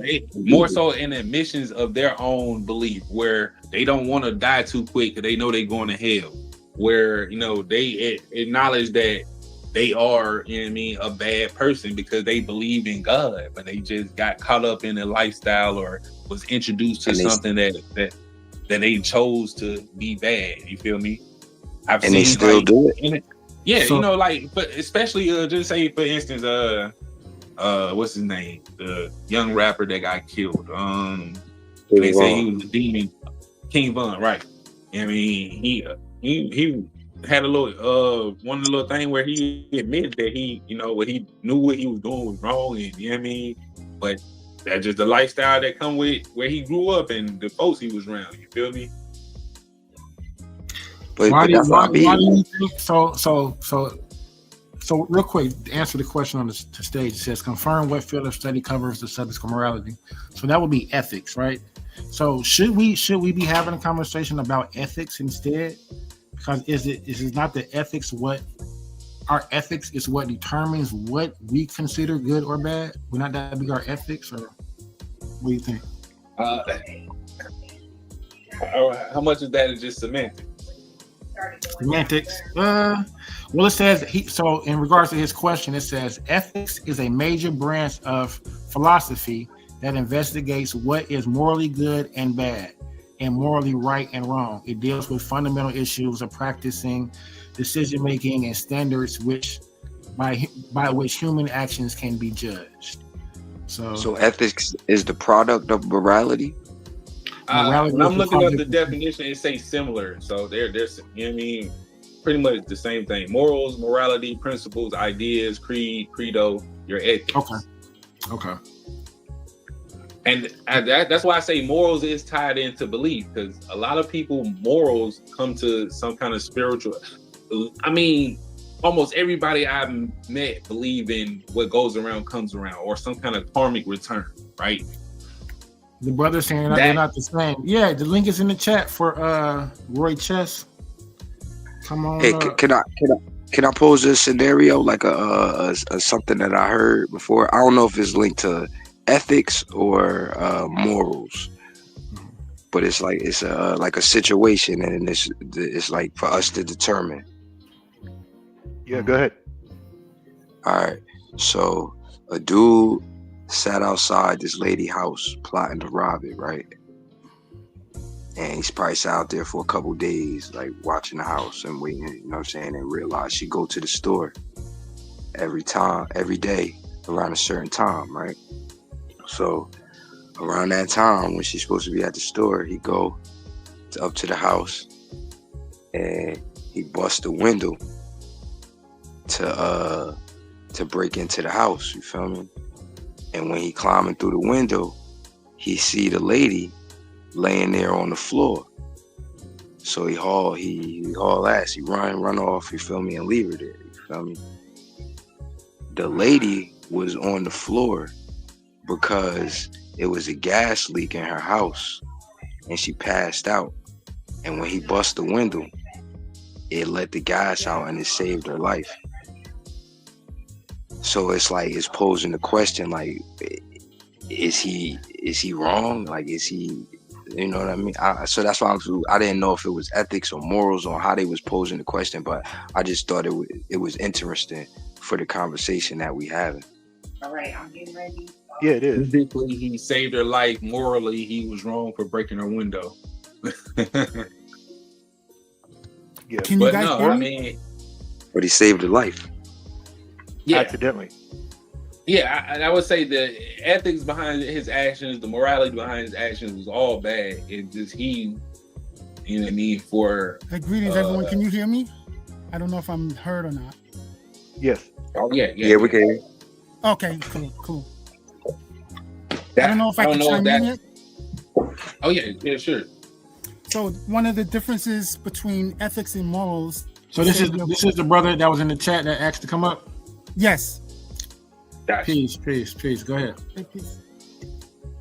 Yeah, one of the differences is, for example, ethics is usually used in a broader sense, so it's not the same. So ethics, you have different kinds of ethics, right? You have military ethics, you have medical ethics, you have legal ethics. So what that refers to is that if you're in those fields, you abide by those rules. Now, what does that mean for people outside of those fields? Am I abiding by military rules if I'm not in the military, or if I'm not in the medical field, or I'm not in the legal field? So ethical restraints have to do with people in the set of the rule set. That if I'm outside of the rules. Real quick. What are normative ethics? So normative ethics is a way of saying not relativism, right? So normative means it's either going to be one way or the other. Okay. And what relativism does is say that everybody could be right, kind of thing. So, and that's not as is efficient. that a term in ethics as well? Yeah, normative. So moral theory comes from normative ethics. Right, and there are different kinds of ethics, like I said, but the main four branches are going to be descriptive ethics, normative ethics, meta ethics, and applied ethics. So if you were to go into a graduate program, those are the four categories you're likely going to apply to. Right, one of those four. They're all their own separate, distinct fields. Which right? one? But when you talk about moral relativism. Which one do we use in society as a whole, as far as framing our morals? So when you're in this conversation, you guys are referring more likely to the descriptive ethics, which where relativism comes in, where what's right for this society may be wrong for that society and stuff like that. That's called descriptive ethics. That's not saying what you should do. You're just being a reporter saying, well, these people believe that killing folks and cooking them is good, but these over here, this country over here is not doing that, so they don't think it's good. But this other country, so you're not dealing with absolute. You're dealing with reporting what people do. You're not dealing with the problem. So would that be? I spoke about this earlier. A way of reporting unbiased history. Well, I don't know if you're reporting unbiased history. You're just reporting what you see. Okay. You could bias, or it could be biased or unbiased. But moral ethics are supposed to be. I shouldn't even say that term, moral ethics. Morals are supposed to be absolute, and they're supposed to be universally applicable, right? So if I can't apply the rules to everywhere, then what am I doing? I'm not really saying anything, right? So if I want to take the topic of abortion, right? You hear people say that's a moral claim, that if the fetus is a human being just like you and me, then killing it would be murder. That would apply universally if that were a true statement. I'm not saying it is a true statement, but it would apply as a true statement, would it not? It would apply everywhere, every country, every continent, right? I'm not saying what's good in this country is not good in that. I'm saying it's wrong everywhere, right? So that's what pro-life does. But that is that in itself a fallacy? Just to assume that is that not what you just said? A condition, a revisionist type of a view statement. No. So there's no authority in morals, right? So I want to make that clear. So it's not like a king is over everybody and say, well, these are the morals I want, right? Morals have to deal with being consistent no matter who you are. So if I were the king or you are the king and you're making up just rules, you have to be consistent. So the minute you're not consistent means you've already messed up. Does it change? Right? So if over I say time? no, it cannot change over time. It's an absolute. Right. So if I can prove to you that a human being is, and I say that this fetus is a human being, then that will never change. How would it change? How would I change 5 times 5 is 25? So that's an absolute. So you're taking the universalist type of a viewpoint, and I probably would take the relativist. Well, you're dealing with descriptive ethics, and I'm dealing with normative ethics. So morals would normally fit professionally in normative ethics, right? So descriptive ethics is closer to psychology. Yeah.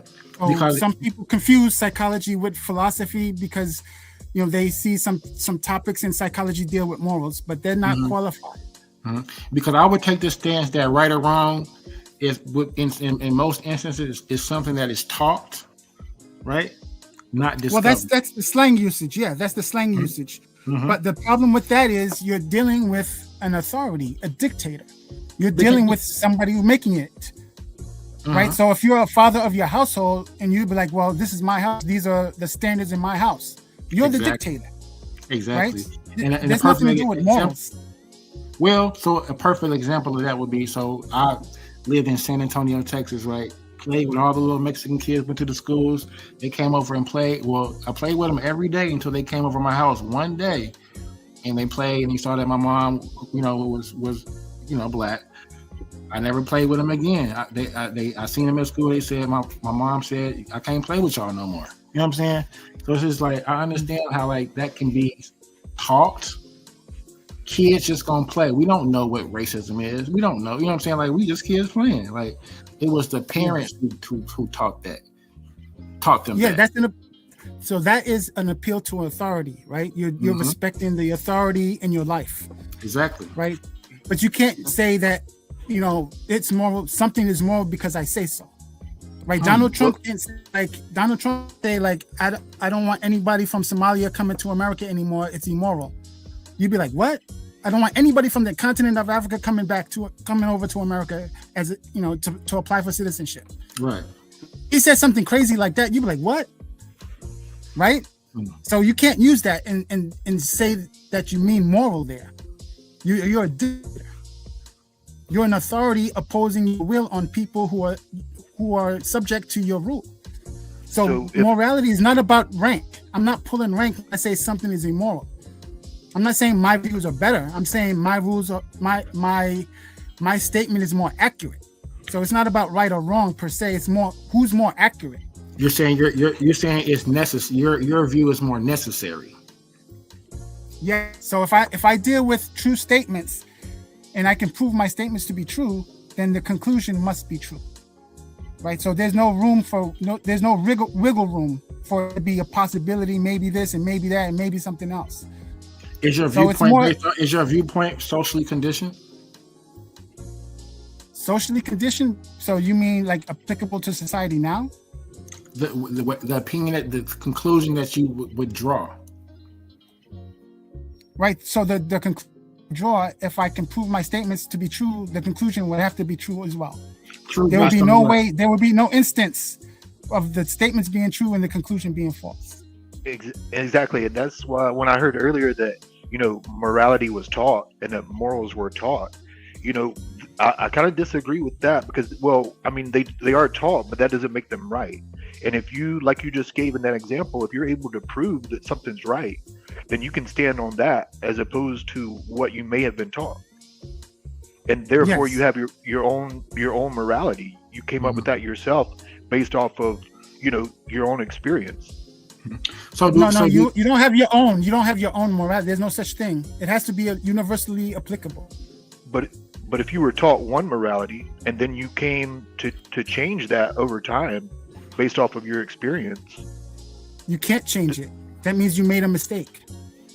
So morals don't change? No.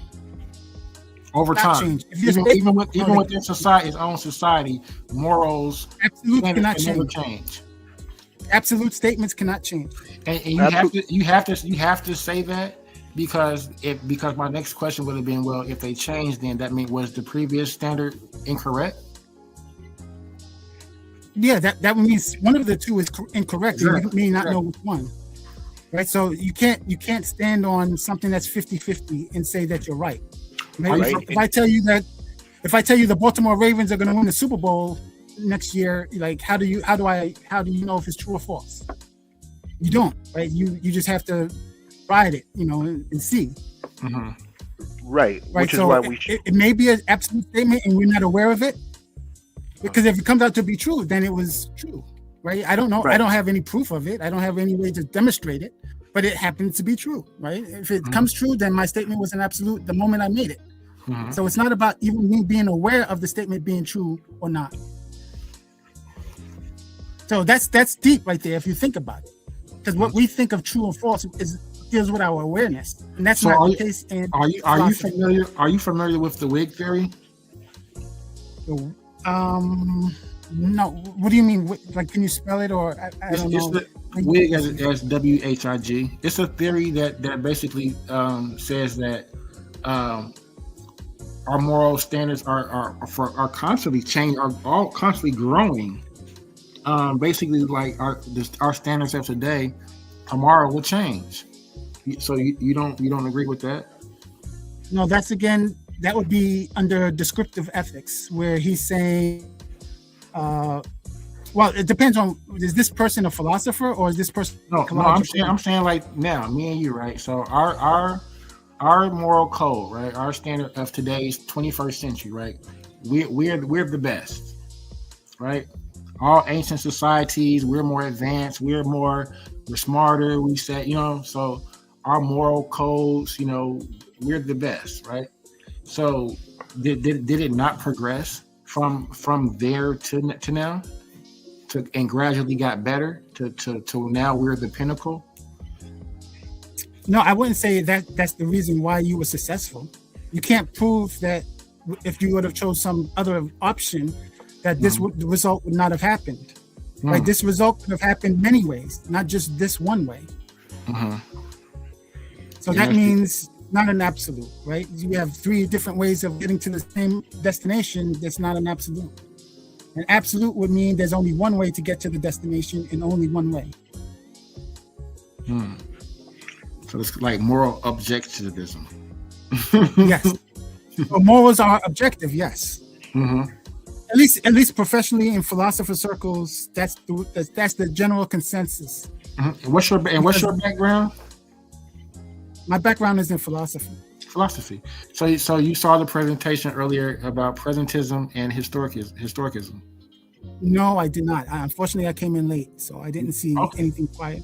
Okay. Well, that was what the topic. That was on this stream. That was on this stream, or is no? Okay, That I would was have to go back. Please do, and give us your opinion about what you think. And that's exactly what the I took the stance of historic. I posted some of Lynn Hunt's work. I don't know if you're familiar with Lynn Hunt.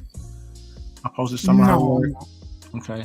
Yeah, she's a historian, and she takes the viewpoint that we have to look at history through a unbiased viewpoint. If not, we risk taking it out of its proper context and distorting it. What do you think about that? That would be beneficial, yes. I don't have a problem with that directly. I mean, unless there's an objection to it. What was the objection if there was? The pushback is that I've been receiving is when they try to apply the moral code and standards of today to certain cultural and social norms of the past. For instance, underage marriage and things of that nature. Right. So again, that would fall under the category of descriptive ethics by writing down what we see. So the historian is going to write down what they see.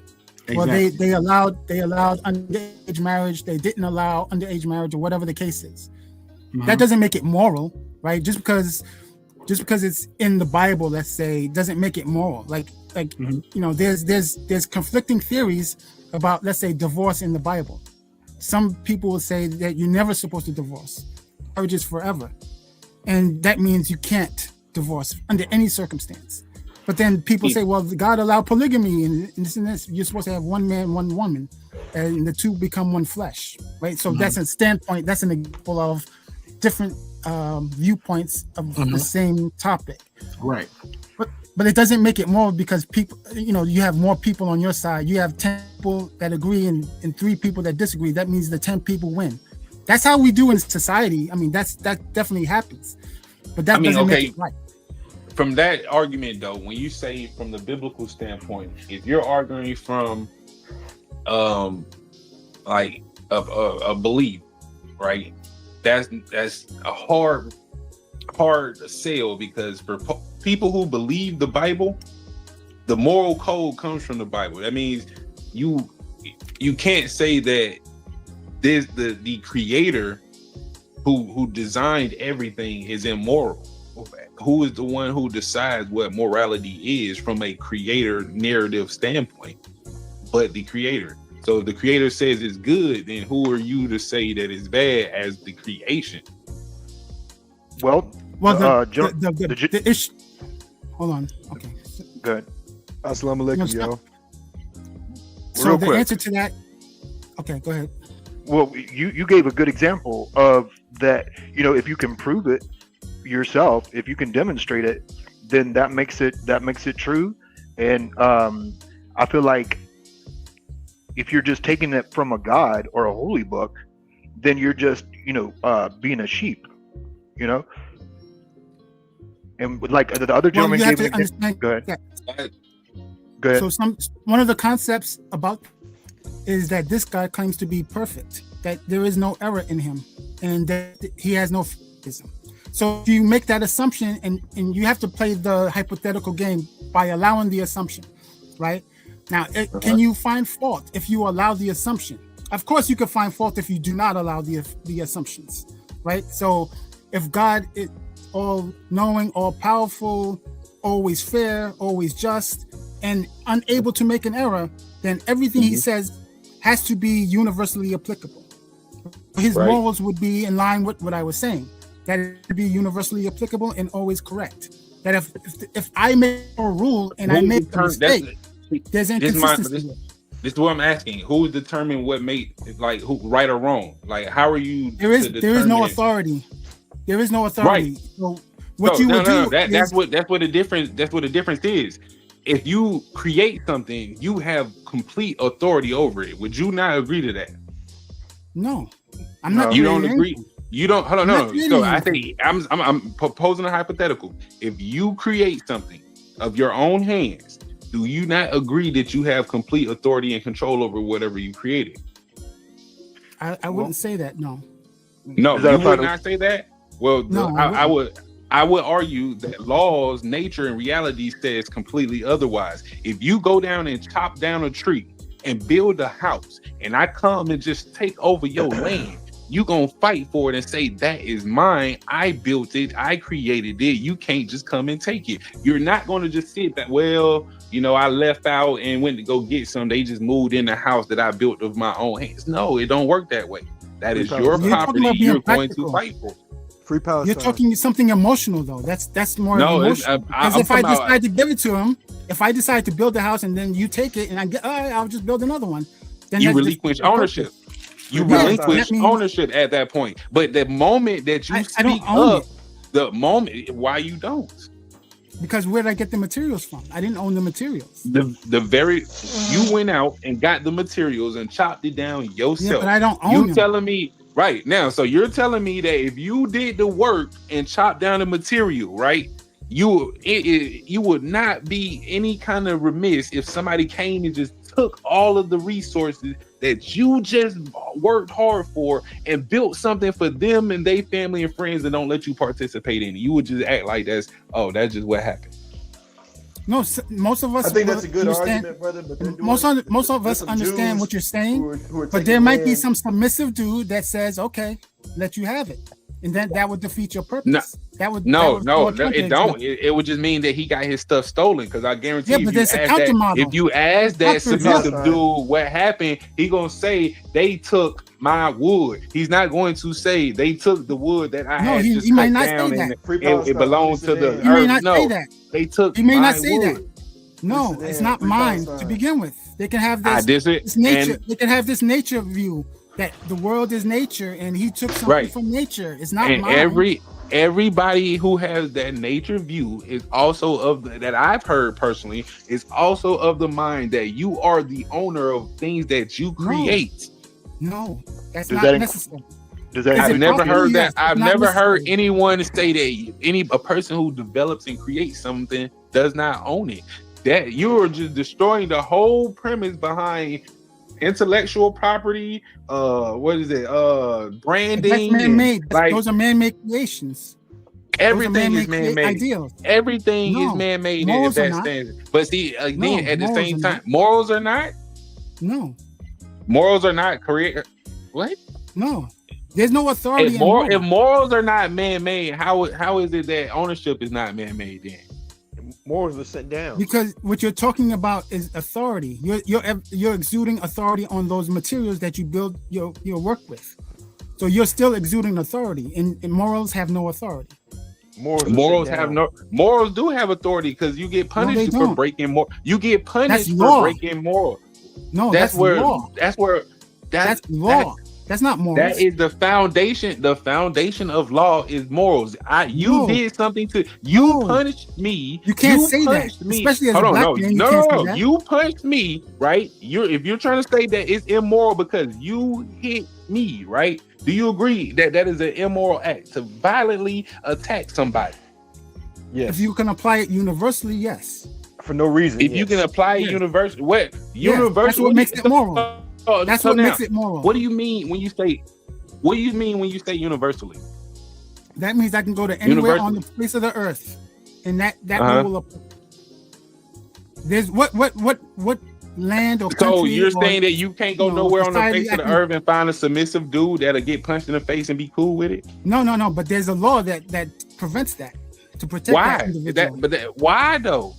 That Why? that's just I a don't know. The man-made people who- law. So now this is the people who counter made to that your law make it argument. that way. This is the counter to your argument. Yes, people can sit and be inactive if something happened to them, but that don't make it a definition of morality or immorality. No, it has If to I be choose, applicable if I choose consistently. not to act on something, it does not change the definition of something that is accepted. If you want to say universally, No. It's not. It has nothing to do with accepted universally. You're still putting authority there. If you have to accept it.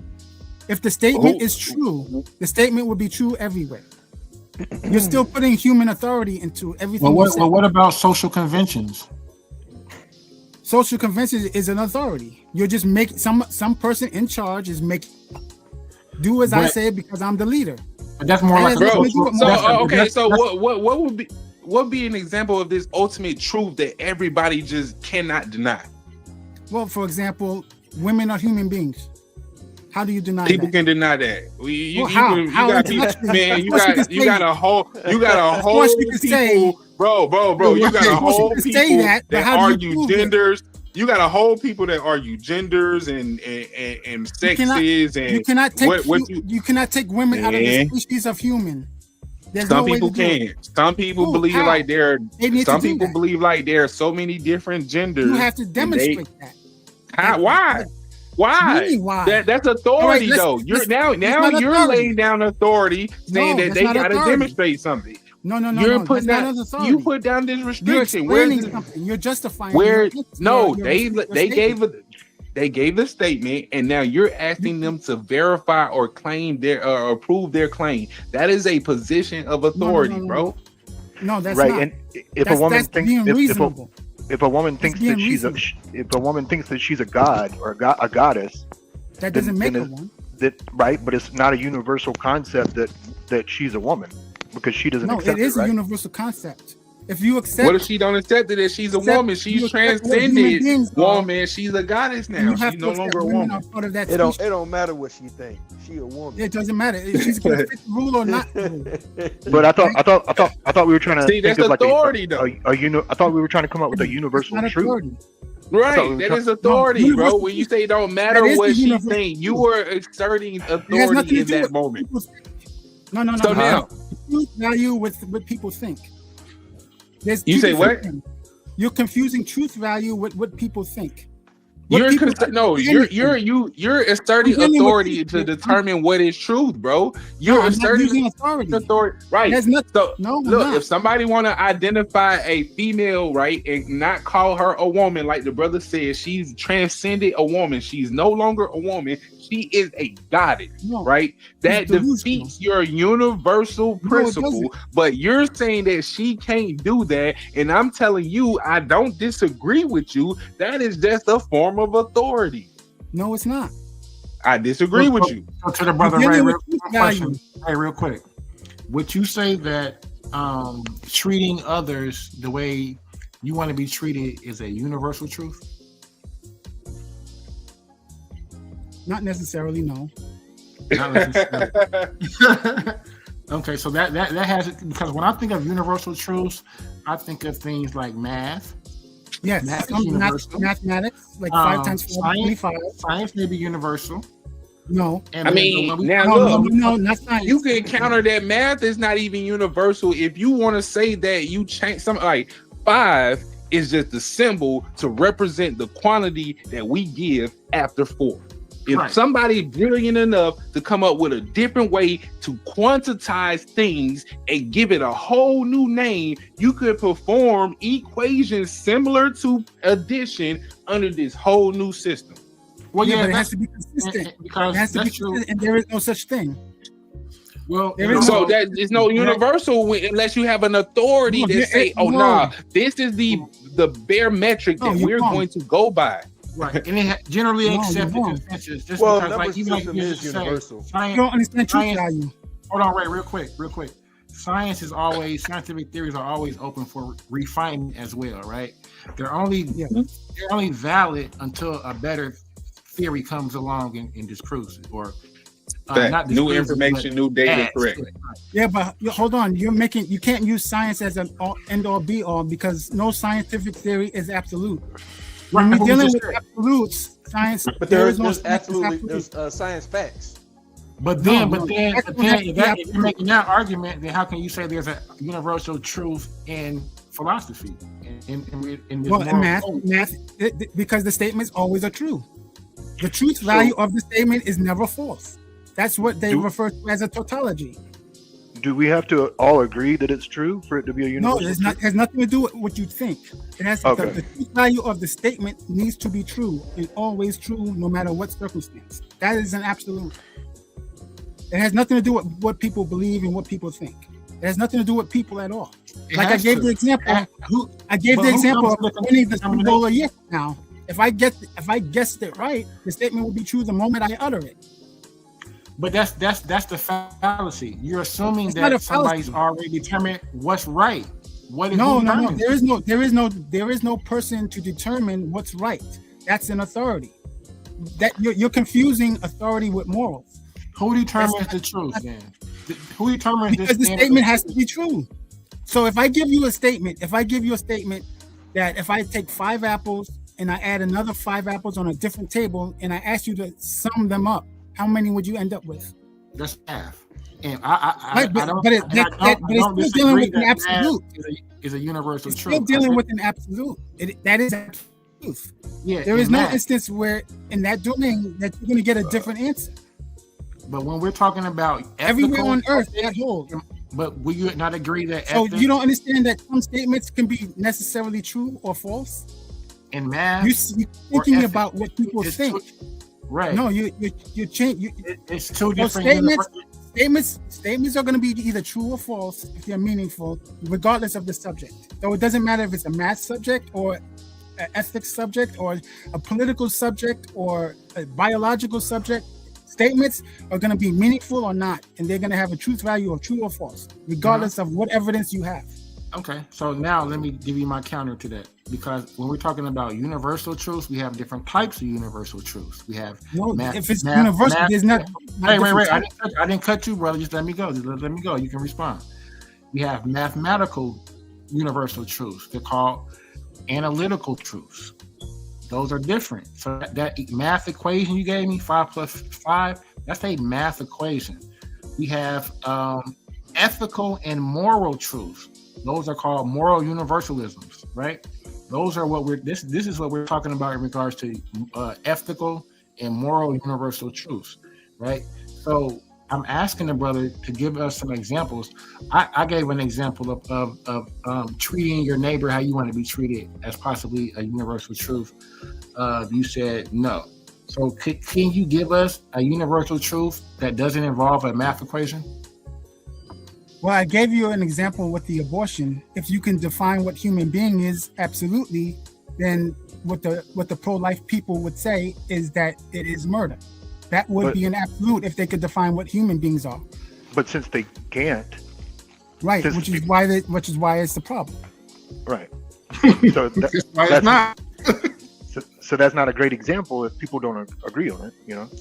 No, it has nothing to do with agreement. You keep bringing with the agreement to it. It has how nothing do to do you with determine agreement. a universal truth in regards to morals if there's nobody can determine what it is? What's the standard? No, you can't. You can determine what something is wrong, right? If I tell you something, if I give you a list of attributes of something, if I define something and you can give me a counterexample, that means I am wrong. But see, that's where you don't understand. You're exerting authority because you're trying to make people who are I'm not actively exerting telling. authority. Hold on. People are actively telling you we don't accept your definition. And You're using the telling word them accept again. Again, word that's accept. what because has that's nothing to they do don't with accept accept. it. They again, What what do you makes mean them you don't wrong? Besides, what makes Because them you wrong? can give them a beside- counterexample. Right. Like if hold I on. tell you 2 + Listen. 2 is 8, you can give me a counterexample why it's not 8. Because Now, again, why are you telling them that it is wrong? Because it's universally accepted that 8, right, No. is a specific quantity, and when you add the quantity of 2 with itself, it's not going to reach the quantity of 8. That is universally accepted and understood. But what we're telling It's you is impossible to they're reach not 8 as a universally matter of accepting the definition of woman. It's not being accepted by everybody. The moment that somebody have to sees be. is It's not about acceptance. right, You it keep don't adding have a to human be element because to the it. majority is It's going not to about force humans. the keep majority making it a is going to human thing. force its authority to continue to move with whatever we had decided or practiced, regardless of what a small minority are standing up and screaming. Hey, we don't want to go by that definition, but we saying you wrong. We don't care. We finna do it. That's authority. That's not authority. That is authority.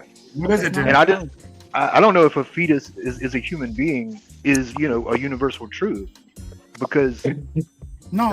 I mean, I'm saying if you have to define human being first, right? So they're not exactly defining human being because nobody can. Exactly. Nobody can. Okay, so No okay, side so can. so then you can't make the point that a fetus is a human being. No. Universally Well, true. I gave a hypothetical. If we can agree on a definition, which they What have you're not saying, done. what you're saying is, if we all agree on something, then that's a No. universal truth. But we're It's not asking about for an what- example. It's not about agreement. Again, you keep making it a human element. Take humans out of it. If humans were not around, there would still be these theories. These Well- concepts would still exist without humans. So No, they you would. keep adding the human element, and I don't understand why. I guess it's just training because people are raised that way.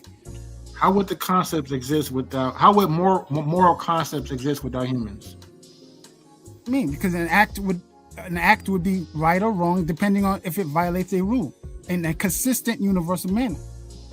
But if people disagree, then how can it It's be? not about agreement. Not about agreement. It's about whether the rules or the statements being made to make the rule. So You need if it's only me and you, I'm not cutting you Who off. made the rules? It's not who made the rules. It's if anybody makes the rule has to meet certain requirements. If you make the rule, it was still to be universally applicable and consistent throughout the planet. So it does not matter who makes the rules. If you violate either one of those principles, you cannot succeed. You cannot proceed to do what you want. You have to obey those rules because then you would have justice. Without that, you have a dictatorship and you're going to have imperfection.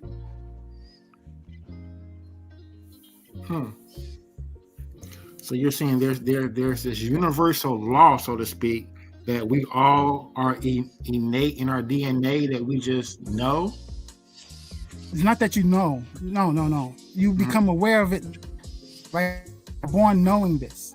You have to take classes to become aware, right? That's why I asked in the chat what subject covers this topic, and it's usually taught in philosophy, right? So you would have to be deep in philosophy, kind of, not just take one or two courses. Well, brother, in philosophy, is not truth relative? No, it's not. Truth is not relative in philosophy. No. So what may be true to me, your truth may be true to you.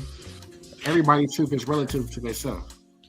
But that's not correct. That's slang. Yeah, that's slang usage. Okay, so what that's is that's not an academic usage. Well, an objective truth has to be absolute. I'm here to learn as well. So if you're you have a degree in philosophy, so what's the correct way to say it? So the correct terminology, if you want to be pedantic, is contingent truths. Okay. Like there are different kinds of truths. So there's truth is contingent. Okay, I said relative. So there's a contingent truth, and there are objective truths. So Okay, I thought you said objective truths and necessary truths, they kind of are interchangeable. And is that so the same something- as absolute? Absolute, yes. Absolute is Okay. another term that's used, right? Where it's impossible for it to be false. Like if I say it's impossible for a dog not to be an animal, I think you would all agree with me. Well, is there a difference in a fact and a truth, right? Yes, there's a difference between fact and truth. Facts don't have to be always true. Exactly. So so you said what did we say? A dog is an animal. That's a fact, right? Yes. Okay. So if you use the scientific terms, right, that would be a fact. There's no such thing as a dog that's not an animal. That doesn't mean it's a universal truth, because again, if you want to bring up, different domains, different universes and stuff like this, then it might not be universal, right? So you have to define domain. Like that's why I'm defining the domain and about this topic. Let's say abortion or morals to Earth. I can't say it's universally true throughout the universe on another planet, in another galaxy, somewhere else. I'm talking about a specific thing, because that's how I mess up too. Like anybody can make a mistake. Even I make a mistake. Sometimes I'm not defining the domain correctly, and then I get caught with a counterexample. That's how you know something is wrong. Absolutely. That if I give you a rule set and then I violate that rule set, and you're like, "But Roy, you violated the rule set you said," then you busted me, right? Okay. That means I made an error. That's absolutely irrefutable, right? So okay. So it says dog is an animal is both a fact and a truth. It says it is an empirical fact, meaning that a fact that is verifiable, objective piece of information. Biologists can verify the fact, blah, blah, blah. Yes. Is it an objective fact, though? Is it an objective truth, I should say? Yes. No, an objective. It says an empirical fact. So it doesn't use the word objective. So that means there's a difference. Mm-hmm. So truth, right, it is basically conceptual, right, in this instance, right? So it serves as an analytical truth. It's true because that's not an analytical truth. That's not an analytical truth. That's a synthetic truth. That's not an analytical truth. That's incorrect. Well, you're using sense verifiability. That's how you determine. That's how science determines facts. They're using senses. It says specifically this is an analytical truth. It says that's not an analytical. That's incorrect. In its logical sense. No, that's not correct. Analytical means it has to be true. It's an absolute. Like square has four sides. It's an absolute. Well, it says an analytical truth is one that is true solely by virtue of the meaning of the words used. So keep in mind, we're talking about in philosophy and in conceptual, not, so. Yeah, I know what analytical means. Yeah. Okay. So it means it's logically necessary. The definition in the dictionary says an analytical truth is one that is true solely by virtue of the meaning of the words used, right? So that could change, right? That cannot change. So the concept of a dog is because we know that it's specifically of the Canis familiaris, right? Yes. So if we change that word, right? If you change the word and you still represent the same idea, you didn't do anything. You just called it by another name. So I don't want you to confuse that you calling it something different means it's something different. Right? I could use synonyms to refer to the same expression. Well, it would be something different if I called it something different. No. Right? So if I say Mark Twain is the same person as Samuel Clemens, am I saying two different people? No, but a dog is a dog because we named it a dog. Yeah, we gave it arbitrary name. If we call a dog a pig, it would be we would call it a pig. But it would still have the same dimensions of what we previously called. So you didn't change much. You didn't change what it is. You just changed what you called it. So in French, they may not call a dog a dog. They have a French word for it. So conceptually, the truth would change as well. No, it wouldn't. What about those robot dogs? But those are not real dogs. Those are artificial dogs. Oh, okay. Right. So just because I call something different in a different language doesn't mean I'm referring to a different idea. Like I don't know the word chair in Chinese, but I'm sure they have a word for it. They don't use the word chair like I'm using now. They call it something else. Japanese call it something else. French people call it something else. That doesn't change what a chair is. Right? No, but the transliteration. The same idea is no, but because through transliteration the word would still remain the same. No, but the word is not the same. The spell different, pronounced different. What do you mean there's the same? What do I mean? So yeah, the word is spelled differently and pronounced differently. It's not the same word. It's a different language. It's not the same chair either. Like all those chairs. It could be the same chair. It could be the exact same chair. What do you call this? Chair. It's just a different. We're pronouncing it in a different language. Yes, same word. So the idea remains the same, but what we call it doesn't. Right. So the same thing, the same idea is true, but you calling it something else doesn't change what it is. I'm not changing the word from dog to cat. Right. You could if you wanted to. It's still going to be, if I'm using the word in French for water, I'm still going to use the same word in Spanish for water. You know what I'm saying? I'm not going to change it. What I'm talking about is changing the entire word, right? To give it a different meaning, but it's still retaining the same thing, right? So let's talk about this, right? So it says a truth is logical and conceptual. In a philosophical or logical sense, the statement as a truth specifically is an analytical truth. Now you have a problem with that, right? Because it says no, your context of using it was wrong. You used a bad example. So it says analytical truth is one that is true solely by virtue of the meanings of the word used to describe it. Yes. So depending on the words that we use to describe it, we will change the. No, you can't make that. You can't make that conclusion. I just explained to you why. Because I can use the same object and call it something different in different languages. Right, so this concept in philosophy is called a proposition, right? A statement doesn't necessarily have to be a proposition, and that's what you're confusing. You're saying a statement. You think a statement has to be true or false. That's not true, right? All statements are not propositions. All sentences are not propositions. Proposition is the idea of being expressed, what you're talking about. So if I have a picture of my cat, and I go around the world and say, what do you call this in your language? It's the same cat. They call it something different. Chinese people call it one thing. The Japanese people call it something else. The Indians will call it something else. The Mexicans will call it, but I'm referring to the same cat, right? So that would be a proposition. This is a cat.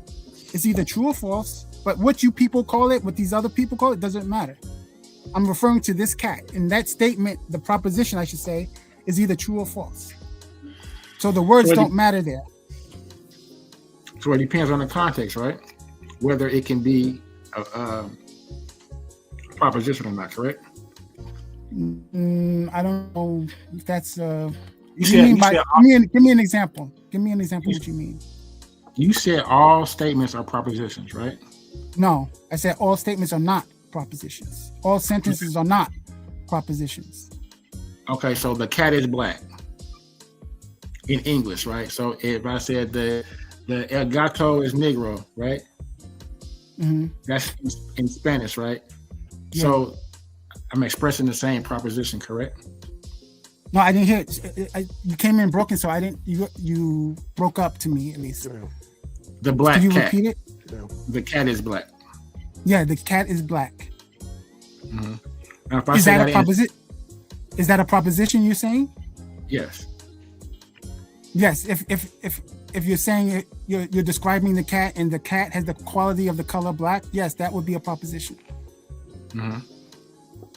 It's either true or false, right? But then again, so I see what you mean by context now, because if you are vague with this statement, the cat is black, or you mean all black, or does it have other colors on it, right? So yeah, so I guess context could clarity would matter, right? So if your statements are clear, then context would not matter. But if we're playing rhetoric games, then context matters. Your statement has to be declarative, correct? No, statements don't have to be declarative. In order for it to be a proposition, it does. I would say so. No, well, statements don't have the property of declarative. Sentences are declarative, right? There are declarative sentences and interrogative sentences and different things of that nature, but statements don't have that property. But would not the statement give it the context?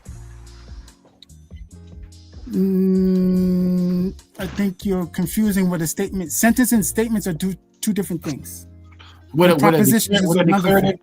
declarative statement give it the proposition the context that it needs to be that it needs? No, I would. So if you're arguing semantics here, there is no such thing as a declarative statement. Sentences can be declarative. Correct. Statements don't have to be sentences at all. So there's no such thing as a declarative statement.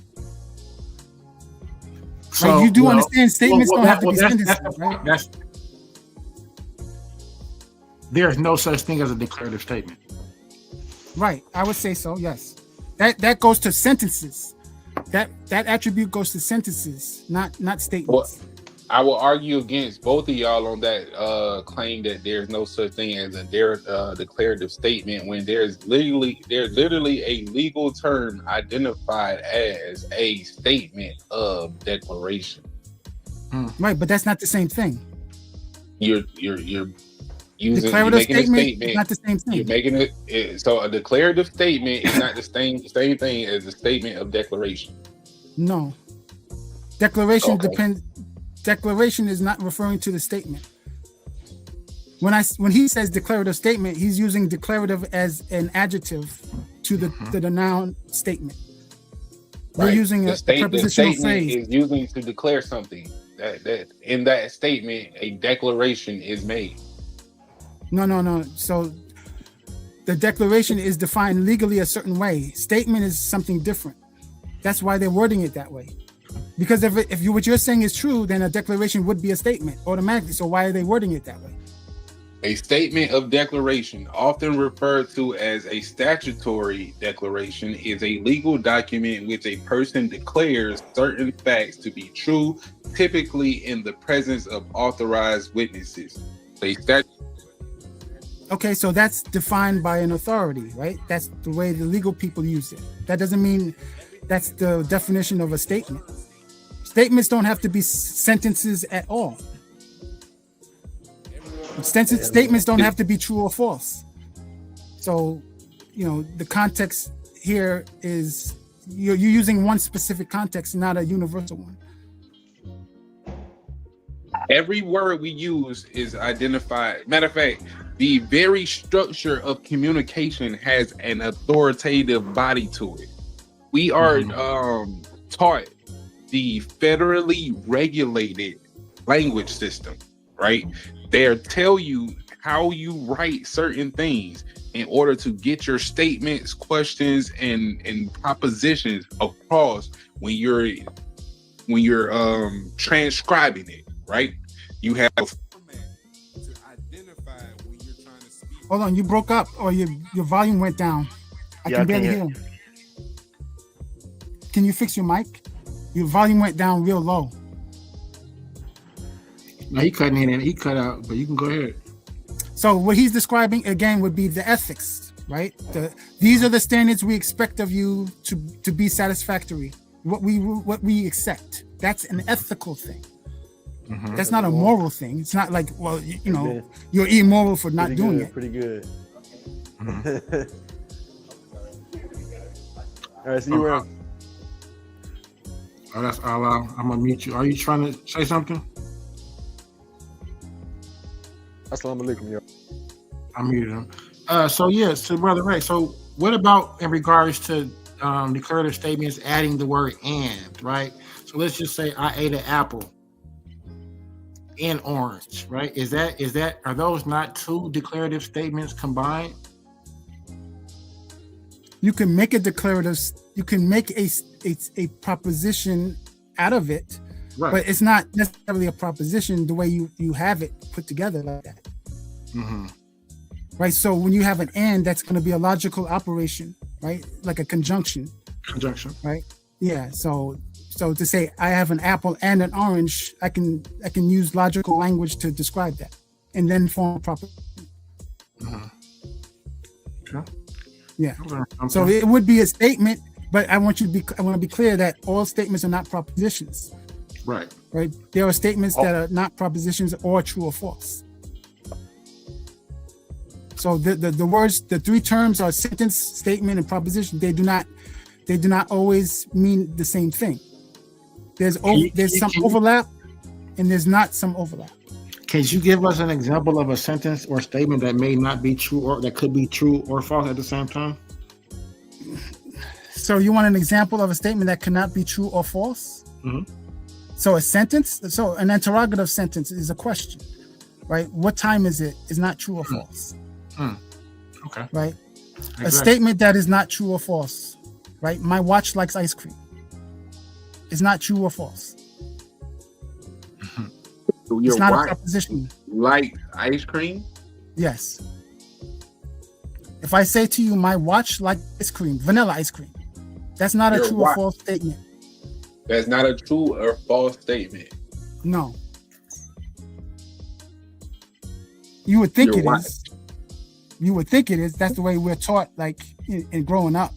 But I mean, it turns out to be it's not true or false. It's not logical. Exactly. There you go. It's not. any It's not statement true or that's false. illogical is automatically false. It No, can't be no, true no, because no, it's no, no. illogical. You were Right, no, no, no. You were right the Let me first finish. time. Let me finish. Your statement in reality could never be true. So therefore, it is automatically a false statement. No, that's where did you get that idea from? There's Reality. more than no. That's a binary logical system. That's what that That's means. reality. Your watch No, no, no. cannot, No, bro. no. Your watch. In your watch reality, physically, we have modal options in reality, right? So there are Bro, more than two so, values. I understand that. I understand that. There, we do it, but in some cases, there are only two choices: is either up or down. Right? You can go left So how or do you right. define Right? those? How do you define those? So when I say my watch likes ice cream, how do you define the domain? To be binary only. Now, based off of what we were talking about, what we know to be universally true, right? What you know to be a watch is an inanimate object, right? No matter what you call it, no matter what language we take it to, we all gonna identify this is an inanimate object, correct? Yes, universally, right? Okay, so the universe. So now it is universally also known that inanimate objects cannot taste. Right. That's good. Right. Keep going. So the statement that your inanimate object likes or enjoys the taste of something or something that is to be enjoyed through taste is automatically false in a reality where that No, could it's not- never occur. No, what you mean to say it's impossible for it to occur. So that makes False, it out of the bro. realm. When doesn't mean- something no, is impossible, it makes it No, false. that doesn't make it false. No, it Yes, doesn't. it does. No, it You doesn't. see, now you're just trying to play semantics. When No, you have that's the definition. impossibility, right? You're It's making still going to everything be binary. false. And then you said to me earlier that in reality we have other choices, other options in modality, other than true What or other false. option? Okay, let Such me as undetermined, let me undefined. ask you this. Let me Right? ask you this. What option do we Mathematicians cannot have? divide by zero. It's not true or false. It's undefined. What option do we have for light and darkness? What other option do we have? Something that's neither one. Which is, What do you mean? Which is if something's not light, something what something else that has besides- both properties combined. What? Right? Which Something is with what? both properties combined. I don't You need an have both abstract. properties combined. I'm not looking for an abstract. I would like a finite example. I don't have a finite example. I only go by the principles of logical rules. I don't have to have a And finite example. I'm just saying, bro, that's illogical, bro. When if you No, cannot, I'm using if logical you cannot rules. express Because I it cannot in name- reality, it's just completely illogical, bro. And No. therefore, anything that's illogical is untrue. No. When you, That's when you just say the reality. illogical, what do you mean? Hold on. When you say illogical, what do you mean? It's not practical. It's not sense verifiable. What do you mean by illogical? It's impossible on in a sense of reality. It's just impossible, illogical. So when something is a fallacy, is that illogical? No. What do you mean? So you're inconsistent, right? One minute you tell me it's impossible, then fallacies are not impossible. What? I think You like know you- you know you messed up, right? You know it, How? don't you? No. Because you just gave me two different answers. You said something illogical is impossible. I asked you, what are fallacies illogical? You said no. No, I say if anything is illogical, it is false. No, that's not what you said, brother. Now you said something different. And that's not even correct because there's still undefined things. Just because so if I tell you, the Jets are going to win the Super Bowl 5 years from now, is that illogical or is it true or false? I think it's a claim, and you would have to submit evidence to prove it, Right, whether so it's you true have or to- false. No. He But said then he made if this the brother other- said that it has if to be the- true or false. If the other person he made it binary. If the other person said that that's illogical or false, then they also have made a claim that they would have to support with evidence. So the Right. third option would Yeah, be but to what do you mean by evidence? whatever convinced you that thing was true. No. I don't have to have any conviction to knowing that it's true. I'm just Right, but if guessing. you, No, because And you if it asked turns me out to be something. true, I would be right. You Right? asked So me the it truth was a value doesn't change, brother. Just because people don't agree with it, I don't have any evidence, doesn't change the truth value. Without evidence, it would still be true if it turns out to be true. If they happen to win, my statement was true the moment I uttered it. So you Right, guys are now thinking look. that science is an issue here. That Well, truth is well, no, coming from science. we would just Bro, have to wait can on the you have a- evidence that they Can won. you And can you have a I have theory no evidence. I don't need evidence to have a true statement. it wasn't true when you said it. You said they No, will it was win. true when I said it. You just didn't. It was true the moment I uttered it. bro, can you have a statement, right, or a belief, right, that is a fallacy, but yet it's still logical? No, you cannot. You can have an illogical fallacy that happens to be true, but you can't have it the way I you didn't. That's not what I'm asking. Can you have a fallacy, right? A failure in reasoning, which renders an argument invalid, right? But you still have your argument is still logical, right? No, they're inconsistent. Those two terms are inconsistent. So if an argument is logical, it doesn't have a fallacy. Right, so a fallacy. I don't know if you guys know the official. Fallacy just means a faulty reasoning, a misleading or unsound argument. You can have a logical argument So based off of you false need a better information or definition than that. Hold on now. You can have a logical argument based off of misinformation. So the fallacy is the misinformation. That don't mean your argument is illogical to where it does not or it could not take place in reality. No, it has nothing to do with reality. So formally and informally, you cannot have both at the same time. You cannot have a logical thought and then have a fallacy at the same time. You're confusing something different. But you could have a valid argument that you achieved through like illogical methods. No. Sure, no, you can't. Then your definition of validity is wrong. Now, That's a good point. You cannot logically be consistent and have an invalid argument. Right? So if your premises are true and the relationship between the premises and the conclusion is there, it's not disconnected. If there's a relationship between the premise and the conclusion, a deductive argument would be where the premises are true and it's impossible for the conclusion to be false. Right? An informal argument is without form. It has to deal with the content of the argument. It's not dealing with the actual structure of the argument. It's dealing with the specific contextual components that you have to know. Let's say what a fetus is. You would have to know what mathematical equations are. You would have to study up on those things to have an argument. Brother, and you brought us full circle back around to the actual debate. I mean, topic of the presentation today. Historicism and the presentism. When we talk about contextualism and trying to apply this, whatever values of today into the ancient, that is the fallacy in where the distortion comes into play. Is that would you agree? I need more context. Why do you call it a fallacy? Because we're those people in the past. We're assuming they had our moral codes, our moral standards, and they didn't. So that in itself is a faulty premise.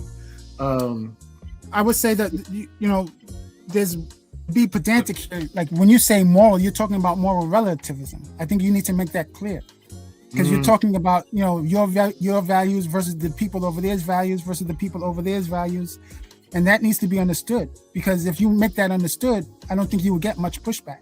Okay, the relativism part of it, and when you said that, I did see how that actually fit.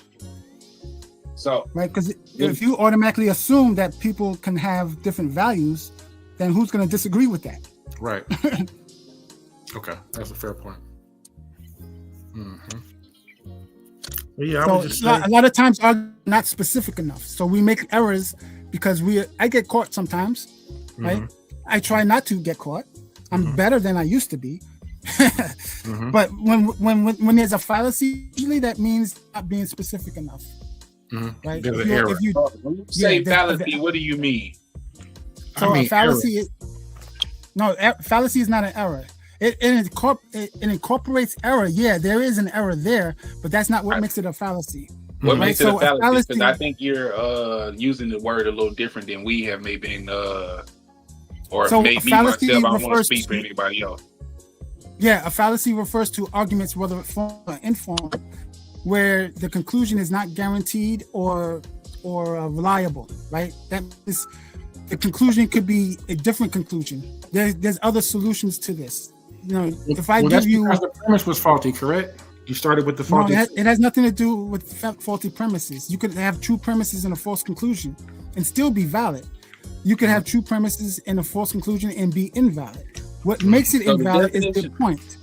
The definition of fallacy is a mistaken belief, especially one based on unsound arguments. So, like the brother, No, you can't use the dictionary, brother. You cannot use the dictionary because the dictionary is not What? giving you the full context. So You where do you cannot get use the the definition Where do you from? get the definition in? What, bro? So the subject, so the fact that you think dictionary scholarship is Okay. a thing is a problem. The But brother, fact where that do so we get the definitions field- of words source at? for definitions is a So the field that you're dealing with defines the terms, right? So if you The go field- to a math, What? if you go to a Oh, math no, I book, don't. I they don't define subscribe to terms. that notion, brother. I don't like that. So you're dealing with an appeal to an authority. You're an authority, fiend. Right? So the- What makes it correct or not is from the people The giving authority. you the information, the authority, authority. right? So the dictionary is not an authority, but the people who have the people who have the qualified degrees giving you the information is where you're supposed to get the information from. So not what the came first, the qualified people with the degrees or the words that they using to try to explain what the fuck they doing? The people qualified certifications and knowledge. Man, these The dictionary folks came here, after the these folks fact. here that are making up terms in the 1900s and the 21st century, the 20th century, these folks were just born. The English language is way older than them. So what? So Why do you think the I'm supposed dictionary to is just the take that. source? So why should I just accept their authority on this is what the word theory means now? We gonna put the word science behind theory, No, so now it no. means something different. I don't. So you have No. you have all kinds of problems here, right? I don't have no So- kind of problem. Yeah, you do. Because if you No, I understand have English, complete American understanding. English- I completely No, you don't. understand what people are doing, but I also understand that the words that you're using to try to describe something have meanings before you're trying to hijack them for whatever field you think that you operate in. No, you're Question reasoning real is- quick, Ray, GMO. Would you guys want to have a discussion in regards to your contention? What do you? We can set it up. You guys can have go over your points of contention. Oh nah. No, I can't guarantee like- I'm gonna be available. Okay. Yeah, I have to run in a few minutes. So Okay. Yeah, we're finna sign off. So, I'm gonna go through everybody, and everybody can close out. I'll give you a little, 30 seconds, however long it takes. You can close out, and then we're gonna shut it down. So we'll Okay, go first man. with who wants to close out first? Sterling. Sure, yeah. I disagree with the notion that we need to turn to like so-called scholars or professionals, because that in itself is an appeal to authority. And what makes something true isn't just because somebody with a degree said so. It's the fact that it can be tested and demonstrated, and that it's replicable, that you can replicate it yourself and find out that it's true, not because somebody told you it was.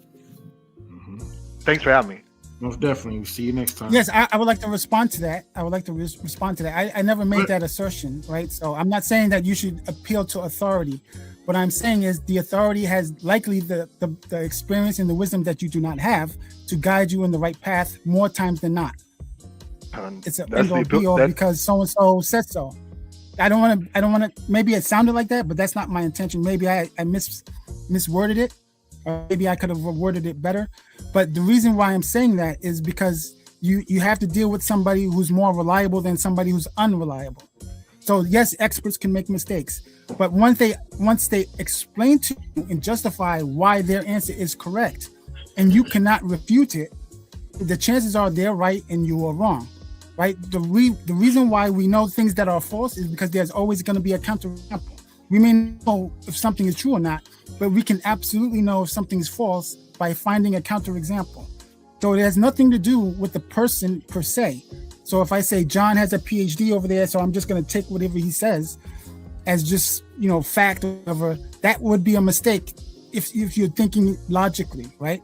We're doing that just to save time so that I don't have to look it up and check him and all this other stuff, right? So if a doctor tells you have cancer, you can not believe him, but more than likely he's going to be right? So I don't want to make it sound like authorities or the end all be all or gods, they can't be questioned.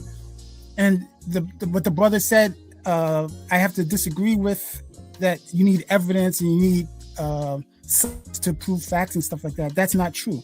Mathematics is not science, and philosophy is not science, but yet there are facts in those subjects. So something is true independently of evidence, as I demonstrated earlier about who's going to win the Jets winning the Super Bowl 5 years from now. If that happens to come true, my statement was correct. Without any evidence, with or without evidence, the statement can be true or false. So I came up to clarify some things about ethics, morality, and logic in philosophy in general, because there is misinformation out there, and I'm just trying to help. That's all. Thank you for having me.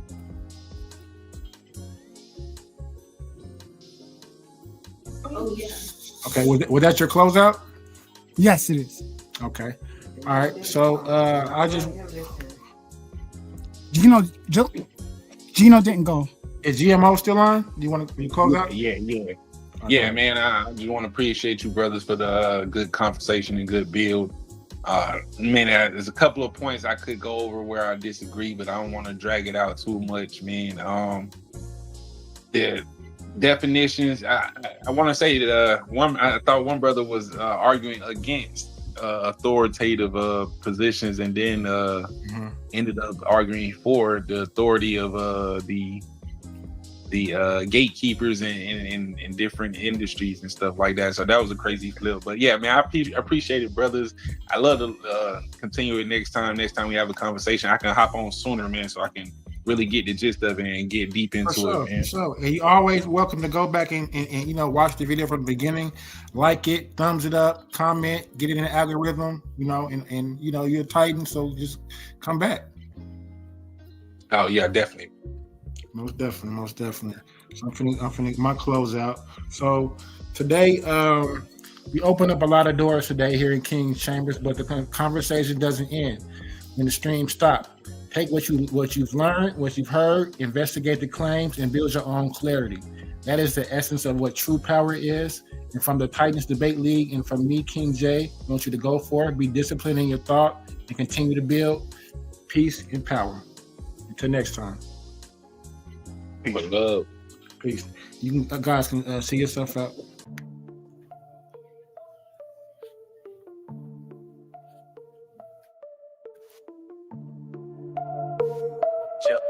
Yeah.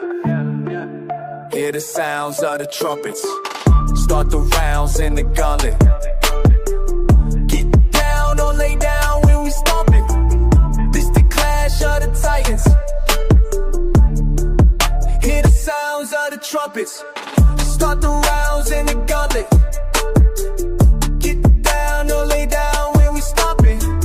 This the clash of the Titans. In a dimension where Infinity Gauntlet is a mere toy compared to the intellectual prowess build and destroy the cipher. Intellectual sword to slice you, or whatever device you recommend. Surgical precise pen, hand get heated, the room will spin. If man get treated, them goons gon' spin. Level heads with feet, paradigm the box you in. Got a pair of red dimes in the box you in. Don't matter, paradigms, your clock won't spin. Hear the sounds of the trumpets. Start the rounds in the gauntlet. Get down or lay down when we're stopping. It's the clash of the Tigers. Hear the sounds of the trumpets. Start the rounds in the gun.